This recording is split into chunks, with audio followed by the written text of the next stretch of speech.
Bill of exchange. അതായത് നമ്മളൊരു കച്ചവടം ചെയ്യുന്ന സമയത്ത്, ട്രേഡ് ചെയ്യുന്ന സമയത്ത് നമ്മൾ ആ ട്രേഡ് ചെയ്യുന്ന ഗുഡ്സ് ക്രെഡിറ്റിനാണ് നമ്മൾ ട്രേഡ് ചെയ്തത്, അതായത് വായ്പയായിട്ടാണ്. അതായത് ഇപ്പം ഗുഡ്സ് കൊടുത്തു, പക്ഷേ അതിൻ്റെ ആ എമൗണ്ട് അപ്പോൾ തന്നെ നമുക്ക് റിസീവ് ചെയ്യുന്നില്ല എന്നുണ്ടെങ്കിൽ ആ എമൗണ്ട് പിന്നീട് കൊടുക്കുന്നതിന് വേണ്ടിയിട്ടുള്ള ഒരു ഉറപ്പായിട്ടാണ് നമ്മൾ എന്ത് കൊടുക്കുന്നത്, ബിൽ ഓഫ് എക്സ്ചേഞ്ച് കൊടുക്കുന്നത്. അതായത് നമ്മുടെ നെഗോഷ്യബിൾ ഇൻസ്ട്രുമെന്റ് ആക്ടിലാണ് എന്തിനെ പറ്റി പറയുന്നത്, ബിൽ ഓഫ് എക്സ്ചേഞ്ചിനെ പറ്റി പറയുന്നത്. ഒരു ബിൽ ഓഫ് എക്സ്ചേഞ്ച് എന്താണെന്ന് ചോദിച്ചു കഴിഞ്ഞാൽ, A bill of exchange is an instrument in writing. ശ്രദ്ധിക്കുക, റിട്ടേൺ ഫോർമാറ്റിലുള്ള ഒരു ഇൻസ്ട്രുമെന്റ് ആയിരിക്കണം. ഇൻസ്ട്രുമെന്റ് റൈറ്റിംഗ് എന്ന് പറഞ്ഞാൽ അത് ടൈപ്പ് ചെയ്താലും കുഴപ്പമില്ല, അതായത് നമ്മൾ പ്രിന്റഡ് ഫോമിലായാലും കുഴപ്പമില്ല. അത് റിട്ടേൺ ഫോമിലാവും എന്ന് പറയുമ്പോൾ നമ്മൾ എങ്ങനെയായാലും കുഴപ്പമില്ല, പ്രിന്റഡ് ഫോമിലായാലും കുഴപ്പമില്ല, റിട്ടേൺ അല്ലെങ്കിൽ പ്രിന്റഡ് ഫോമിലായാൽ മതി, കുഴപ്പമില്ല. An instrument in writing containing an unconditional order. അതൊരു അൺകണ്ടീഷണൽ ഓർഡർ ആയിരിക്കണം. ശ്രദ്ധിക്കുക, അൺകണ്ടീഷണൽ ഓർഡർ എന്ന് പറഞ്ഞു കഴിഞ്ഞാൽ ഇത് ഒരാൾക്ക് പൈസ കൊടുക്കണം എന്ന് പറഞ്ഞുകൊണ്ടുള്ള ഒരു ഓർഡർ ആണ്. അത് അൺകണ്ടീഷണൽ ആണ്. അതായത് ഒരു ബിൽ ഓഫ് എക്സ്ചേഞ്ച് എന്താണെന്ന് ചോദിച്ചു കഴിഞ്ഞാൽ, ഇപ്പം ഞാൻ കുറച്ച് ഗുഡ്സ് നിങ്ങൾക്ക് കടത്തിന് തന്നു എന്നിരിക്കട്ടെ. അതായത് കുറച്ച് ഗുഡ്സ് നിങ്ങളുടെ കയ്യിൽ നിന്ന് അപ്പോൾ ഞാൻ പേയ്മെന്റ് മേടിക്കാതെ സെല്ലറായ ഞാൻ, പർച്ചേസറായ നിങ്ങൾക്ക് കുറച്ച് ഗുഡ്സ് തന്നു. നിങ്ങൾ അതിൻ്റെ പേയ്മെന്റ് പിന്നെയാണ് തരുന്നതെങ്കിൽ ആ പേയ്മെന്റ് നിങ്ങൾ എനിക്ക് തരണമെന്ന് പറഞ്ഞുകൊണ്ട് ഞാൻ എന്ത് എഴുതും, ഒരു ബില്ല് എഴുതും. ആ ബില്ല് എഴുതുന്ന സമയത്ത് ഞാൻ അതിനകത്ത് കാര്യങ്ങളൊക്കെ എഴുതിയിട്ട് ഇന്ന ഡേറ്റിൽ ഇത്ര രൂപ നിങ്ങൾ ഈ എമൗണ്ട് എൻ്റെ നിന്ന് എന്തായാലും നിങ്ങൾ എന്ത് ചെയ്തു, ഗുഡ്സ് വാങ്ങിച്ചു, നിങ്ങൾ എനിക്ക് എമൗണ്ട് തരണം. ആ എമൗണ്ട് ആണെങ്കിൽ ഇന്ന ഡേറ്റിൽ തരണമെന്ന് പറഞ്ഞുകൊണ്ട് ഞാൻ എന്ത് ചെയ്തു, ഒരു ബില്ലിന്റെ രൂപരേഖ തയ്യാറാക്കുന്നു. അത് നിങ്ങൾ അക്സെപ്റ്റ് ചെയ്ത് കഴിയുമ്പോൾ അത് എന്തായി മാറുന്നു, ബില്ലായി മാറുന്നു. ആ ബില്ല് ഒരു അൺകണ്ടീഷണൽ ഓർഡർ ആണ്. ശ്രദ്ധിക്കുക, നിങ്ങൾക്ക് തന്ന ബില്ലിനകത്ത് ഞാനൊരു ഓർഡർ ആണ് പറഞ്ഞത്. എന്താണ് ഓർഡർ പറഞ്ഞത്, ആ എമൗണ്ട് എനിക്ക് തരണം. അതൊരു ഓർഡർ ആണ്, അതൊരു അണ്ടർടേക്കിംഗ് അല്ല. കാരണം ആ പൈസ ഞാൻ തന്നുകൊള്ളാമെന്നല്ല പറയുന്നേ, ഞാൻ എഴുതി തയ്യാറാക്കുന്ന ബില്ലിന്റെ രൂപരേഖ അല്ലെങ്കിൽ അതിന്റെ ഡ്രാഫ്റ്റിനകത്ത് ഞാൻ എഴുതുന്നത് ഇന്ന ഡേറ്റിൽ ഈ എമൗണ്ട് എനിക്കോ അല്ലെങ്കിൽ ഞാൻ പറയുന്ന ആൾക്കാർക്കോ നിങ്ങൾ തരണം എന്ന് പറഞ്ഞുകൊണ്ട് നിങ്ങൾക്ക് തരുന്ന ഒരു ഓർഡർ ആണ്. ഇനി ഓൾറെഡി ഇതിനകത്ത് കുറെ ഗുഡ്സ് ഞാൻ അങ്ങോട്ട് തന്നിട്ടുണ്ട്. ഇനി ഒരേ ഒരു ബാധ്യത മാത്രമേ ഉള്ളൂ, എന്താണ്, ഈ പൈസ ഇങ്ങ് തരിക. സോ ഒരു കണ്ടീഷനും അവിടെ വെക്കേണ്ട ആവശ്യമില്ല. വിത്തൗട്ട് എനി കണ്ടീഷൻ ഈ പേയ്മെന്റ് നിങ്ങൾ എനിക്ക് തന്നിരിക്കണം. അതുകൊണ്ടാണ് പറയുന്നത് ഇറ്റ്സ് ആൻ അൺകണ്ടീഷണൽ ഓർഡർ. കാരണം ഇനി അവിടെ കണ്ടീഷൻ വെക്കാൻ സാധ്യമല്ല. അവിടെ ഒരേ ഒരു കാര്യം മാത്രമേ ഉള്ളൂ, ഈ ബില്ലിൽ പറഞ്ഞിരിക്കുന്ന എമൗണ്ട് പറഞ്ഞ ഡേറ്റിനോ അതിനു മുമ്പോ ആയിട്ട് എനിക്ക് തരിക, അല്ലെങ്കിൽ ഞാൻ പറയുന്ന ആൾക്കാർക്ക് കൊടുക്കുക എന്നത് മാത്രമേ ഉള്ളൂ. സോ അത് അൺകണ്ടീഷണൽ ആണ്. ഇനി ഓർഡർ ആവുന്നതിന്റെ കാര്യം എന്ന് പറഞ്ഞു കഴിഞ്ഞാൽ, പേയ്മെന്റ് എനിക്ക് തരണം എന്നാണ് പറയുന്നത്, അല്ലാതെ ഞാൻ ഈ പേയ്മെന്റ് തന്നുകൊള്ളാം എന്ന് പറയുന്ന അണ്ടർടേക്കിംഗ്. അതുകൊണ്ടാണ് ഇത് എന്താവുന്നത്, ഒരു അൺകണ്ടീഷണൽ ഓർഡർ ആവുന്നത്, സൈൻഡ് ബൈ ദ മേക്കർ. ശ്രദ്ധിക്കുക, ഇതിന്റെ മേക്കർ അല്ലെന്നുണ്ടെങ്കിൽ ഈ ഒരു ഇൻസ്ട്രുമെന്റ് ക്രിയേറ്റ് ചെയ്യുന്ന ആരാന്ന് ചോദിച്ചു കഴിഞ്ഞാൽ, അതായത് ഈ പറയുന്ന ഒരു ഇൻസ്ട്രുമെന്റ് എഴുതുന്നത് ഞാനും, എഴുതുമ്പോൾ ഞാനും അതിനകത്ത് ഒപ്പുവെക്കാം. അതിനുശേഷം നിങ്ങൾ എന്ത് ചെയ്യാം, അക്സെപ്റ്റ് ചെയ്യുമ്പോൾ, അതായത് നമ്മൾ തമ്മിലുള്ള കാരണം നിങ്ങൾ അക്സെപ്റ്റ് ചെയ്യുമ്പോൾ നിങ്ങളുടെ സൈനും വേണം. സോ അതിന്റെ മേക്കർ ആരാണോ അദ്ദേഹം അതിനകത്ത് ഒപ്പുവെച്ചിരിക്കണം. ഡയറക്റ്റിംഗ് എ സർട്ടൻ പേഴ്സൺ, അതായത് ഏതെങ്കിലും ഒരു വ്യക്തിക്ക് to pay certain sum of money only. അതായത് ബിൽ ഓഫ് എക്സ്ചേഞ്ചിലൂടെ കൊടുക്കാമെന്ന് പറയുന്നത് എപ്പോഴും എന്തായിരിക്കണം, മണി ആയിരിക്കണം. അതായത് എമൗണ്ടുകൾ കൊടുക്കാൻ വേണ്ടി മാത്രമേ എന്ത് എഴുതാവൂ, ബിൽ ഓഫ് എക്സ്ചേഞ്ച് എഴുതാവൂ. സോ ഒരു ബിൽ ഓഫ് എക്സ്ചേഞ്ച് എന്താണെന്ന് ചോദിച്ചു കഴിഞ്ഞാൽ, it's an instrument in writing. എഴുതപ്പെട്ട ഒരു ഇൻസ്ട്രുമെന്റ് ആണ്. അത് പ്രിന്റഡ് ഫോം ആയാലും കുഴപ്പമൊന്നുമില്ല. മാത്രമല്ല അതൊരു അൺകണ്ടീഷണൽ ഓർഡർ ആണ്. അതായത് അതൊരു ഓർഡർ ആണ്, പേയ്മെന്റ് എനിക്ക് തരണമെന്ന് പറഞ്ഞുകൊണ്ടുള്ള ഒരു ഓർഡർ ആണ്. മാത്രമല്ല അവിടെ പിന്നെ എന്ത് വെക്കേണ്ട കാര്യമില്ല, കണ്ടീഷൻ വെക്കേണ്ട കാര്യമില്ല. സോ അതെന്താണ്, അൺകണ്ടീഷണൽ ആണ്. മേക്കറുടെ സിഗ്നേച്ചർ ഉണ്ടായിരിക്കണം. എന്താണ് ഇത് ഡയറക്റ്റ് ചെയ്യുന്നത്, അതായത് ഈ ഓർഡർ, അതായത് ഈ അൺകണ്ടീഷണൽ ഓർഡർ, ഈ ഓർഡർ എന്താണ് ഡയറക്റ്റ് ചെയ്യുന്നത് വെച്ച് കഴിഞ്ഞാൽ, ഒരു സേർട്ടൻ പേഴ്സൺ, ഒരു വ്യക്തിക്ക് to pay certain sum of money, കുറച്ച് എമൗണ്ട് കൊടുക്കണം. അതായത് ഇപ്പൊ ഞാൻ എഴുതുമ്പോൾ എനിക്ക് എമൗണ്ട് തരണം, അല്ലെങ്കിൽ ഞാൻ പറയുന്ന എൻഡോഴ്സ് ചെയ്ത് കൊടുത്തിരിക്കുന്ന മറ്റൊരു വ്യക്തിക്ക് എമൗണ്ട് കൊടുക്കണം എന്ന് പറഞ്ഞുകൊണ്ടാണ് ഞാൻ എഴുതുന്നത്. സോ ശ്രദ്ധിക്കുക, എ സർട്ടൻ പേഴ്സണ് കുറച്ച് എമൗണ്ട് കൊടുക്കണം. എമൗണ്ട് അല്ലാതെ വേറൊന്നും കൺസിഡറേഷൻ ആയിട്ട് വെച്ചുകൊണ്ട് നമുക്ക് എന്ത് ചെയ്യാൻ കഴിയില്ല, ബിൽ ഓഫ് എക്സ്ചേഞ്ച് എഴുതാൻ കഴിയില്ല. ശ്രദ്ധിക്കുക, കൺസിഡറേഷൻ എന്ന് പറഞ്ഞു കഴിഞ്ഞാൽ സംതിങ് ഇൻ റിട്ടേൺ എന്നാണ്. അതായത് ഒരു എഗ്രിമെന്റ് എഴുതി നമ്മളൊരു കോൺട്രാക്റ്റിൽ ഏർപ്പെടുന്ന സമയത്ത് അങ്ങോട്ടും ഇങ്ങോട്ടും എന്താണോ നൽകപ്പെടുന്നത് അതിനെ വിളിക്കുന്ന പേരാണ് കൺസിഡറേഷൻ. അതായത് സംതിങ് ഇൻ റിട്ടേൺ എന്നാണ്. സംതിങ് ഇൻ റിട്ടേൺ, അതായത് ഒരു കോൺട്രാക്റ്റിലൂടെ നമുക്ക് എന്താണോ ലഭിക്കുന്നത് അതിനെ വിളിക്കുന്ന പേരാണെന്ത്, കൺസിഡറേഷൻ. ഒരു ബിൽ ഓഫ് എക്സ്ചേഞ്ചിന്റെ കൺസിഡറേഷൻ എന്ന് പറയുന്നത് എപ്പോഴും എന്തായിരിക്കണം, മണി ആയിരിക്കണം. ബിൽ ഓഫ് എക്സ്ചേഞ്ചിന്റെ ഈ പറയുന്ന കൺസിഡറേഷൻ എന്ന് പറയുന്നത് എപ്പോഴും എന്തായിരിക്കണം, മണി ഓൺലി ആയിരിക്കണം. സോ ശ്രദ്ധിക്കുക, certain money, sum of money only to the order.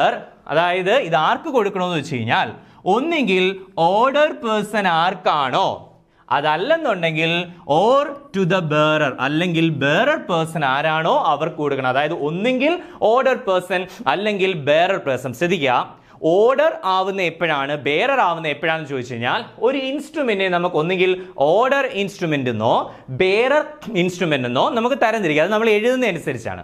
ഇപ്പൊ ഈ ഇൻസ്ട്രുമെന്റിൽ പൈസ കൊടുക്കേണ്ട ആളുടെ പേര്, പൈസ കിട്ടേണ്ട ആളാരാ, അയാളെ വിളിക്കുന്ന പേരാണ് പേയി. പൈസ കിട്ടേണ്ട ആളെ നമ്മൾ വിളിക്കുന്ന പേര് പേയി. പേയുടെ നെയിം എഴുതിയിട്ടുണ്ടെങ്കിൽ, പേയുടെ നെയിം മെൻഷൻ ചെയ്തിട്ടുണ്ടെങ്കിൽ അത് ഓർഡർ ഇൻസ്ട്രുമെന്റ് ആണ്. അതെന്താണ്? Order instrument. കാരണം അവിടെ പറഞ്ഞിട്ടുണ്ട് ആർക്കാണ് പേയ്മെന്റ് കൊടുക്കേണ്ടതെന്ന് നമ്മൾ പറഞ്ഞിട്ടുണ്ട്. അതായത് ഈ പറയുന്നത്, അതായത് sum of money to the order എന്ന് വെച്ചാൽ ആർക്കാണോ പേയ്മെന്റ് കൊടുക്കേണ്ടത് അയാൾക്ക്. അയാളുടെ പേര് ഇവിടെ പറഞ്ഞിട്ടുണ്ടെങ്കിൽ അയാളുടെ പേരാണ് പേയ്. അതായത് ഈ പറയുന്ന എമൗണ്ട് കിട്ടേണ്ട ആളെ നമ്മൾ വിളിക്കുന്ന പേരാണ് പേയ് എന്ന് പറയുന്നത്. സോ ഈ പേയുടെ എമൗണ്ട് പറഞ്ഞിട്ടുണ്ടെങ്കിൽ അത് ഓർഡർ ഇൻസ്ട്രുമെന്റ് ആണ്.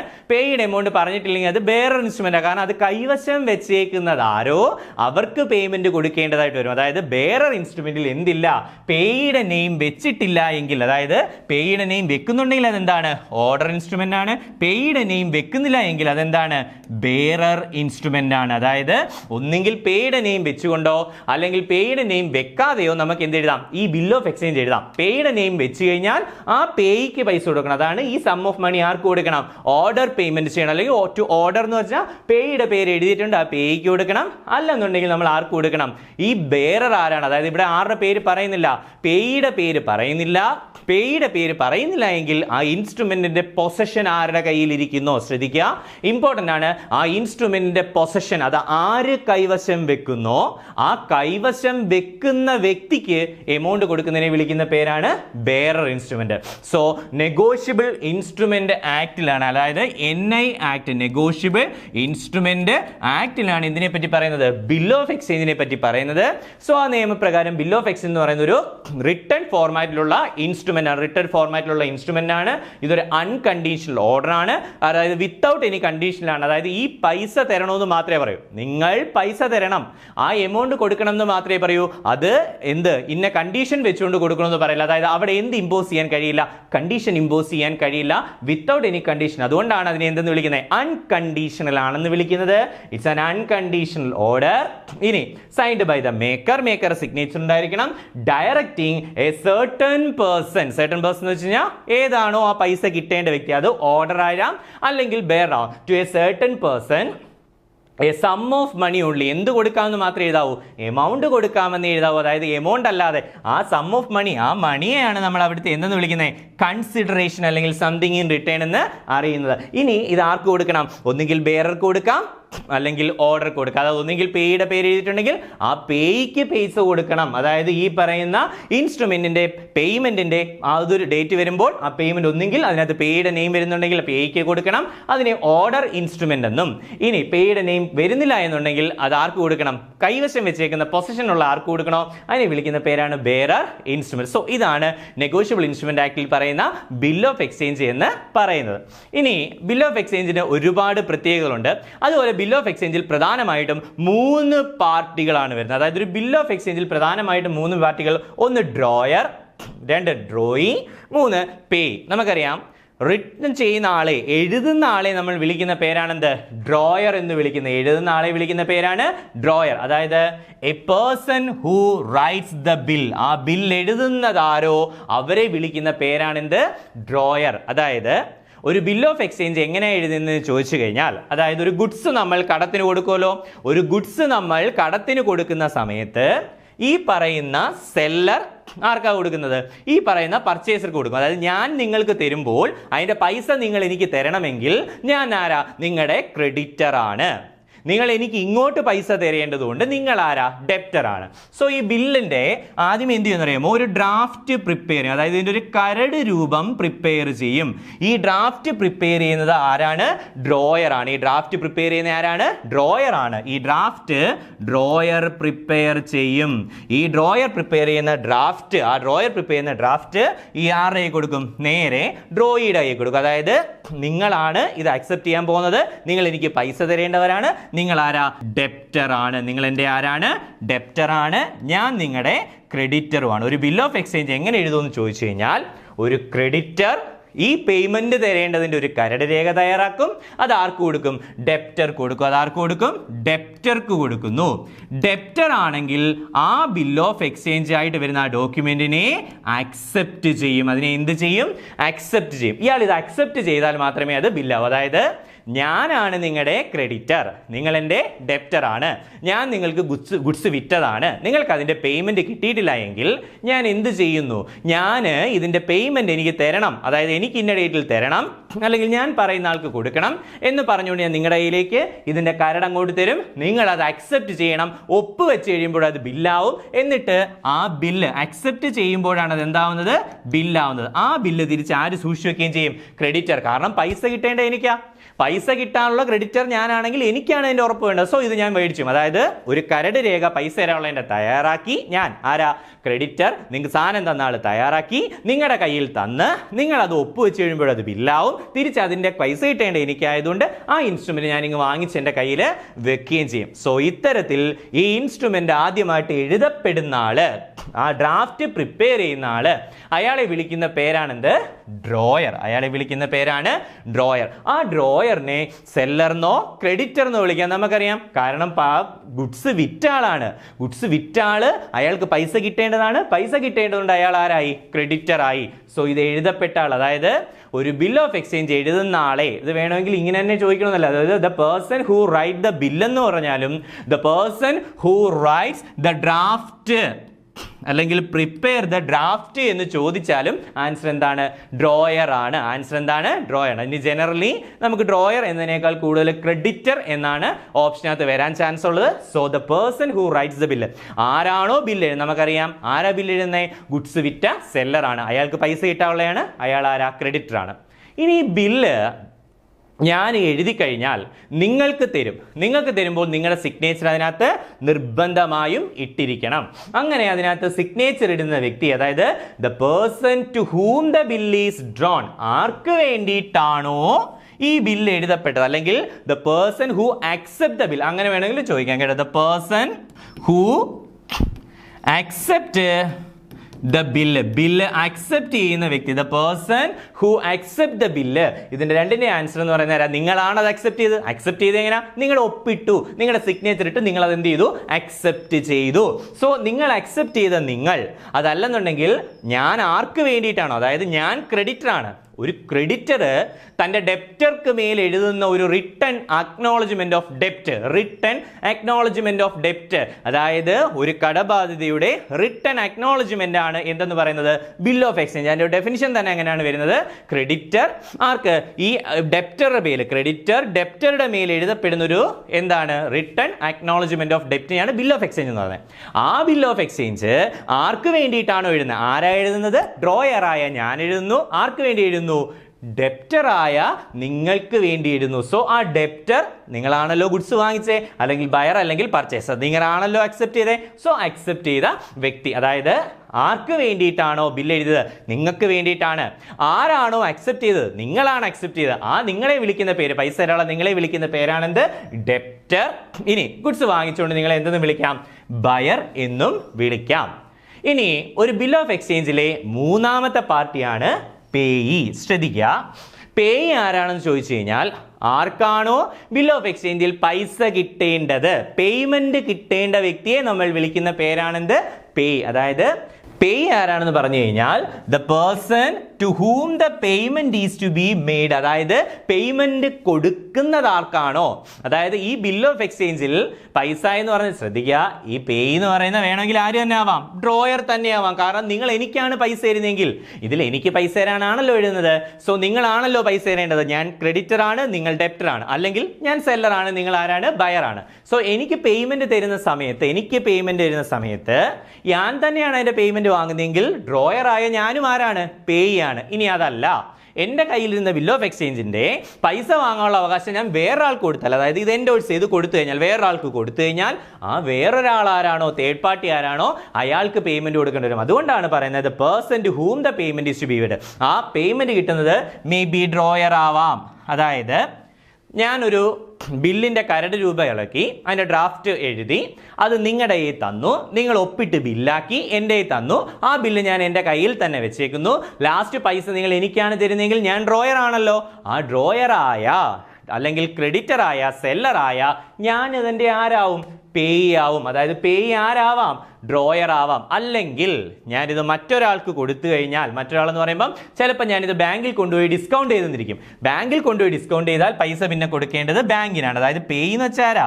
പൈസ കിട്ടേണ്ടത്. പേയി എന്ന് പറയുന്നത് ഞാനാവാം. അതായത് എൻ്റെ തന്നെ ബില്ല് വെച്ചാൽ എനിക്കാണ് പേയ്മെൻറ്റ് ചെയ്യേണ്ടത്, ഞാൻ പേയി ആവാം. അതല്ല എന്നുണ്ടെങ്കിൽ ബാങ്കിൽ കൊണ്ടുപോയി ഡിസ്കൗണ്ട് ചെയ്താൽ ബാങ്കിന് പിന്നെ പൈസ കൊടുക്കേണ്ടി വരും നിങ്ങൾ.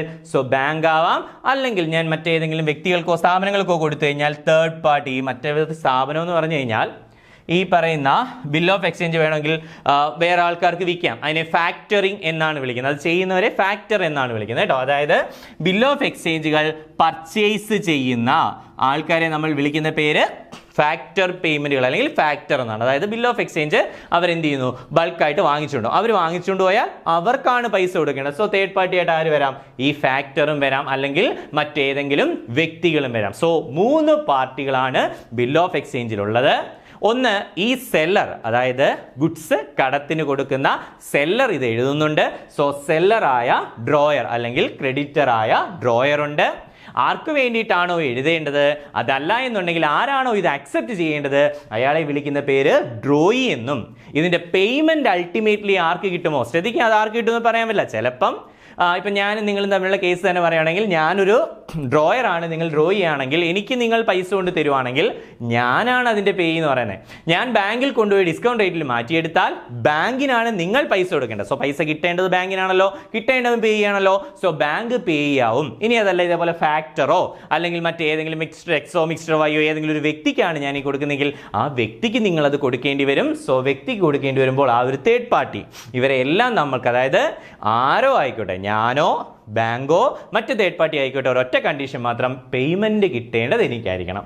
ഇതിന്റെ പേയ്മെന്റ് കിട്ടേണ്ടത് ആർക്കാണോ ആ പേയ്മെന്റ് കിട്ടേണ്ടവനാണ് ആരെന്ന് പറയുന്നത്? പേയി എന്ന് പറയുന്നത്. അവരെ വിളിക്കുന്ന പേരാണ് പേയി എന്ന് പറയുന്നത്. സോ നമുക്ക് ബിൽ ഓഫ് എക്സ്ചേഞ്ചിന്റെ ഫീച്ചേഴ്സ് എന്തൊക്കെയാണെന്ന് ചോദിച്ചു കഴിഞ്ഞാൽ, നമ്മൾ ആദ്യം തന്നെ പറഞ്ഞു ഒരു ബിൽ ഓഫ് എക്സ്ചേഞ്ച് എന്ന് പറയുന്നത് ഒരു റിട്ടേൺ ഫോർമാറ്റിലാണ്. പ്രിന്റഡ് ഫോർമാറ്റ് എന്ന് വേണമെങ്കിലും ചില സമയത്ത് കൊടുത്താലും കുഴപ്പമൊന്നുമില്ല. റിട്ടേൺ അല്ലെങ്കിൽ കയ്യാൽ എഴുതപ്പെട്ടതോ അല്ലെങ്കിൽ അത് പ്രിന്റഡ് ഫോർമായാലും കുഴപ്പമൊന്നുമില്ല. സോ ഒരു റിട്ടേൺ ഫോർമാറ്റ് ഉള്ള ആയിരിക്കണം എന്തെന്ന് പറയുന്നത് ബിൽ ഓഫ് എക്സ്ചേഞ്ച്. ഒരിക്കലും നമുക്കൊരു ബിൽ ഓഫ് എക്സ്ചേഞ്ച് നമുക്ക് വാക്കാൽ പറഞ്ഞുണ്ടാക്കുവാൻ സാധ്യമല്ല. നമുക്കൊരു കോൺട്രാക്ട് വേണമെങ്കിൽ വാക്കാൽ പറഞ്ഞുണ്ടാക്കാം. ഒരു പബ്ലിക് കോൺട്രാക്റ്റിന് എഴുതി കൊടുക്കേണ്ട കാര്യമില്ല. അതായത് കോൺട്രാക്ട് നമുക്കറിയാം 2 തരത്തിലുണ്ട്. എക്സ്പ്രസ് കോൺട്രാക്റ്റും ഉണ്ട്, ഇംപ്ലൈഡ് കോൺട്രാക്റ്റും ഉണ്ട്. എക്സ്പ്രസ് കോൺട്രാക്ട് എന്ന് പറഞ്ഞാൽ വാക്കാൽ പറയുകയോ എഴുതി കൊടുക്കുകയോ ചെയ്താൽ അത് എക്സ്പ്രസ് കോൺട്രാക്ട് ആണ്. അല്ലാതെയുള്ള സാഹചര്യങ്ങളിൽ ഉണ്ടാവുന്ന കോൺട്രാക്റ്റിനെ നമ്മൾ ഇംപ്ലൈഡ് കോൺട്രാക്ട്. ഇപ്പൊ നമ്മൾ ബസ് വരുന്നു, കൈ കാണിക്കുന്നു, കയറി പോകുന്നു. നമ്മൾ ബസ്സിലെ ഡ്രൈവറുമായിട്ട് കോൺട്രാക്ട് ഒന്നുമില്ല, നമ്മളെ അവിടുന്ന് പിക്ക് ചെയ്യണോ. ബട്ട് അത് ശീലിച്ച് വരുന്ന രീതി കൊണ്ട് കോൺട്രാക്ട് ആയി മാറുന്നതാണ്. സോ ഇവിടെ ഈ പറയുന്ന എക്സ്പ്രസ്ഡ് ഫോർമാറ്റിൽ ഈ പറയുന്ന റിട്ടേൺ ഫോർമാറ്റ് മാത്രമേ സാധിക്കൂ. വോക്കൽ ഫോർമാറ്റിൽ നമുക്ക് എന്ത് ചെയ്യാൻ കഴിയില്ല, ഈ പറയുന്ന ബിൽ ഓഫ് എക്സ്ചേഞ്ച് എഴുതുവാൻ സാധ്യമല്ല. അതായത് ഈ ഇൻസ്ട്രുമെന്റ് ബിൽ ഓഫ് എക്സ്ചേഞ്ച് എന്ന് പറയുന്നത് നിർബന്ധമായിട്ടും ഏത് ഫോർമാറ്റിലുള്ളതായിരിക്കണം? റിട്ടേൺ ഫോർമാറ്റിലായിരിക്കണം ബിൽ ഓഫ് എക്സ്ചേഞ്ച് എന്ന് പറയുന്നത്. ഇനി ഇറ്റ്സ് ആൻ ഓർഡർ. നമ്മൾക്കറിയാം ഈ ഓർഡർ എന്ന് പറയുന്നത് അൺകണ്ടീഷണൽ ഓർഡർ ആണ്, നമ്മൾ പഠിച്ചിട്ടുണ്ട്. It's an order to make the payment. ഇത് എന്തിനു വേണ്ടിയിട്ടുള്ള ഓർഡർ ആയിരിക്കണം? പേയ്മെന്റ് കൊടുക്കുവാൻ വേണ്ടിയിട്ടുള്ള ഒരു ഓർഡർ ആണ്. അല്ലാതെ മറ്റൊരു കാര്യത്തിന് വേണ്ടിയിട്ട് നമ്മൾ എന്ത് എഴുതത്തില്ല? ബിൽ ഓഫ് എക്സ്ചേഞ്ച് എഴുതത്തില്ല. അതെല്ലാം ജനറൽ കോൺട്രാക്റ്റുകളായി മാറത്തേയുള്ളൂ. അതായത് കോൺട്രാക്റ്റ് ആയി മാറുമെന്ന് പറഞ്ഞു കഴിഞ്ഞാൽ, നിങ്ങൾ ഒരു ബിൽ ഓഫ് എക്സ്ചേഞ്ച് എഴുതുന്ന സമയത്ത് ഈ ഗുഡ്സ് വിൽക്കണം അല്ലെങ്കിൽ ഇന്ന ഗുഡ്സ് എനിക്ക് തരണം എന്ന് പറഞ്ഞുകൊണ്ട് എഴുതുന്ന ഒന്നും എന്താവത്തില്ല? ബിൽ ഓഫ് എക്സ്ചേഞ്ച് ആവത്തില്ല.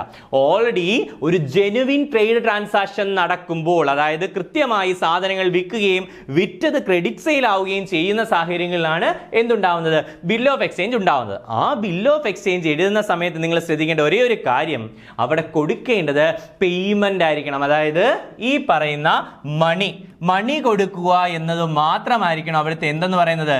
കൺസിഡറേഷൻ. അവിടുത്തെ കൺസിഡറേഷൻ എന്ന് പറയുന്നത് പണമായിരിക്കണം, മണി ആയിരിക്കണം അവിടുത്തെ എന്തെന്ന് പറയുന്നത്? കൺസിഡറേഷൻ. അതായത് പേയ്മെന്റ് കൊടുക്കുക. It's an order to make payment. അതായത് ഒരു ഓർഡർ ആണ്, ഇറ്റ്സ് ഒരു അൺകണ്ടീഷണൽ ഓർഡർ ആണ് നമ്മൾ പറഞ്ഞു കഴിഞ്ഞു. കാരണം ഇതൊരു ഓർഡർ ആണ്.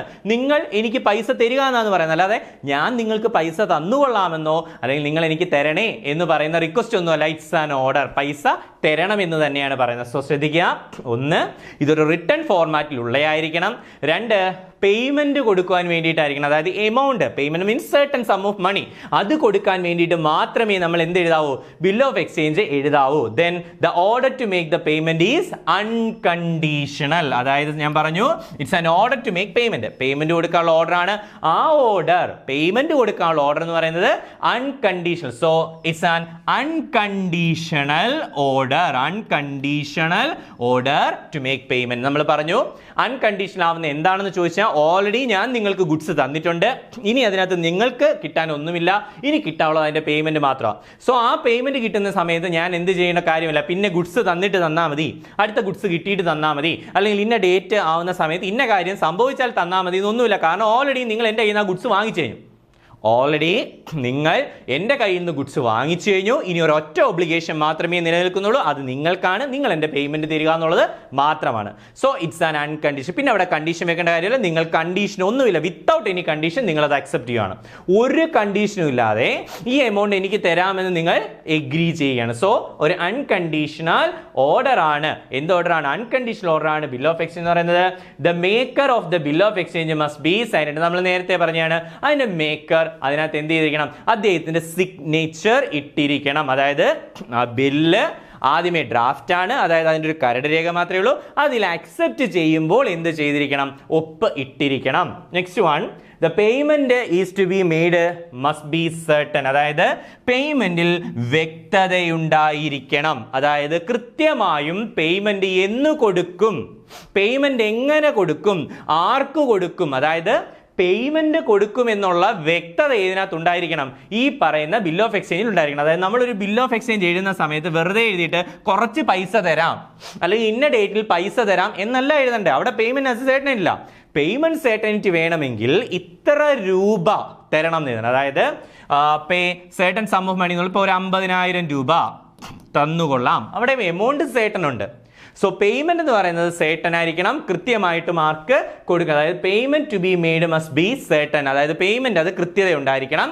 അതുപോലെ തന്നെ മറ്റൊരു പ്രത്യേകതയാണ് the date on which payment is made must also be certain. അതായത് അവിടെ എന്തുണ്ടായിരിക്കണം, ഏത് ഡേറ്റിൽ പേയ്മെന്റ് കൊടുക്കാമെന്നുള്ളത് ഉണ്ടായിരിക്കണം. ശ്രദ്ധിക്കുക, ഏത് ഡേറ്റ് എന്ന് പറയുന്നത് ഉണ്ടായിരിക്കണമെങ്കിലും ഡേറ്റ് ഇല്ല എന്നുണ്ടെങ്കിൽ നമ്മൾ എന്ത് ചെയ്യണം, എപ്പോൾ ആവശ്യപ്പെടുന്നു, ഡിമാൻഡ് ബില്ലാണത്. അതായത് എപ്പോൾ ആവശ്യപ്പെടുന്നു അപ്പോൾ അതിന്റെ പൈസ കൊടുക്കേണ്ടി വരും. സോ ഒരു ഡിമാൻഡ് ബിൽ അല്ലാത്ത സാഹചര്യങ്ങളിൽ അവിടെ എന്തിൽ സർട്ടനിറ്റി ഉണ്ടാവണം, ഡേറ്റിൽ സർട്ടനിറ്റി ഉണ്ടാവണം.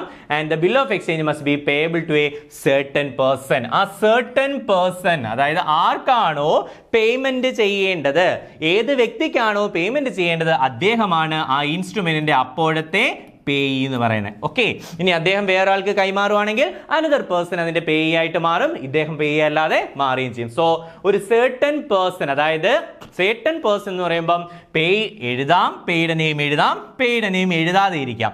പേയുടെ നെയിം എഴുതുവാണെങ്കിൽ അതൊരു ഓർഡർ ഇൻസ്ട്രുമെന്റ് ആണ്. പേയുടെ നെയിം എഴുതുവാണെങ്കിൽ അതൊരു ഓർഡർ ഇൻസ്ട്രുമെന്റ്, പേയുടെ നെയിം എഴുതിയില്ല എന്നുണ്ടെങ്കിൽ അതെന്താണ്, ഒരു ബെയറർ ഇൻസ്ട്രുമെന്റ് ആണ്. സോ അത് ഓർഡർ ഇൻസ്ട്രുമെന്റ് ആയിക്കോട്ടെ, ബെയറർ ഇൻസ്ട്രുമെന്റ് ആയിക്കോട്ടെ, ആർക്കാണോ കൊടുക്കേണ്ടതെന്നുള്ളതിനകത്ത് ഒരു വ്യക്തത ഉണ്ടാവണം. അതായത് ഒന്നെങ്കിൽ ഇതൊരു ഓർഡർ ഇൻസ്ട്രുമെന്റ് ആണെങ്കിലും എന്തിനകത്ത് സർട്ടനിറ്റി ഉണ്ട്, സർട്ടൻ പേഴ്സണകത്ത് സർട്ടനിറ്റി ഉണ്ട്. അതായത് bill of exchange must be payable to a certain person. ചിലപ്പം അതൊരു വ്യക്തിയുടെ പേര്, മിസ്റ്റർ എക്സ് എന്ന് പറയുന്ന ഒരു വ്യക്തിയുടെ പേര് പറഞ്ഞാൽ ആ മിസ്റ്റർ എക്സ് എന്ന് പറഞ്ഞ വ്യക്തിക്കാണ് നമ്മൾ എന്ത് കൊടുക്കേണ്ടത്, പേയ്മെന്റ് കൊടുക്കേണ്ടത്. ഇപ്പോൾ ഉദാഹരണത്തിന് നമ്മൾ തമ്മിൽ എഴുതിയ ബിൽ ഓഫ് എക്സ്ചേഞ്ചിൽ എനിക്കാണ് നിങ്ങൾ പൈസ തരേണ്ടെങ്കിൽ എൻ്റെ പേര് അവിടെ മെൻഷൻ ചെയ്യണം. ഇനി എൻ്റെ പേര് മെൻഷൻ ചെയ്തില്ലെങ്കിൽ സർട്ടൻ പേഴ്സൺ എന്നുള്ളത് ആരായി മാറും, ബെയറർ ആയി മാറും. അതായത് ഈ പറഞ്ഞ എൻ്റെ പേര് മെൻഷൻ ചെയ്താൽ സർട്ടൻ പേഴ്സൺ എന്ന് പറയുന്നത് ഓർഡറായി മാറും, ഞാനാണ്, നിങ്ങൾക്കറിയാം.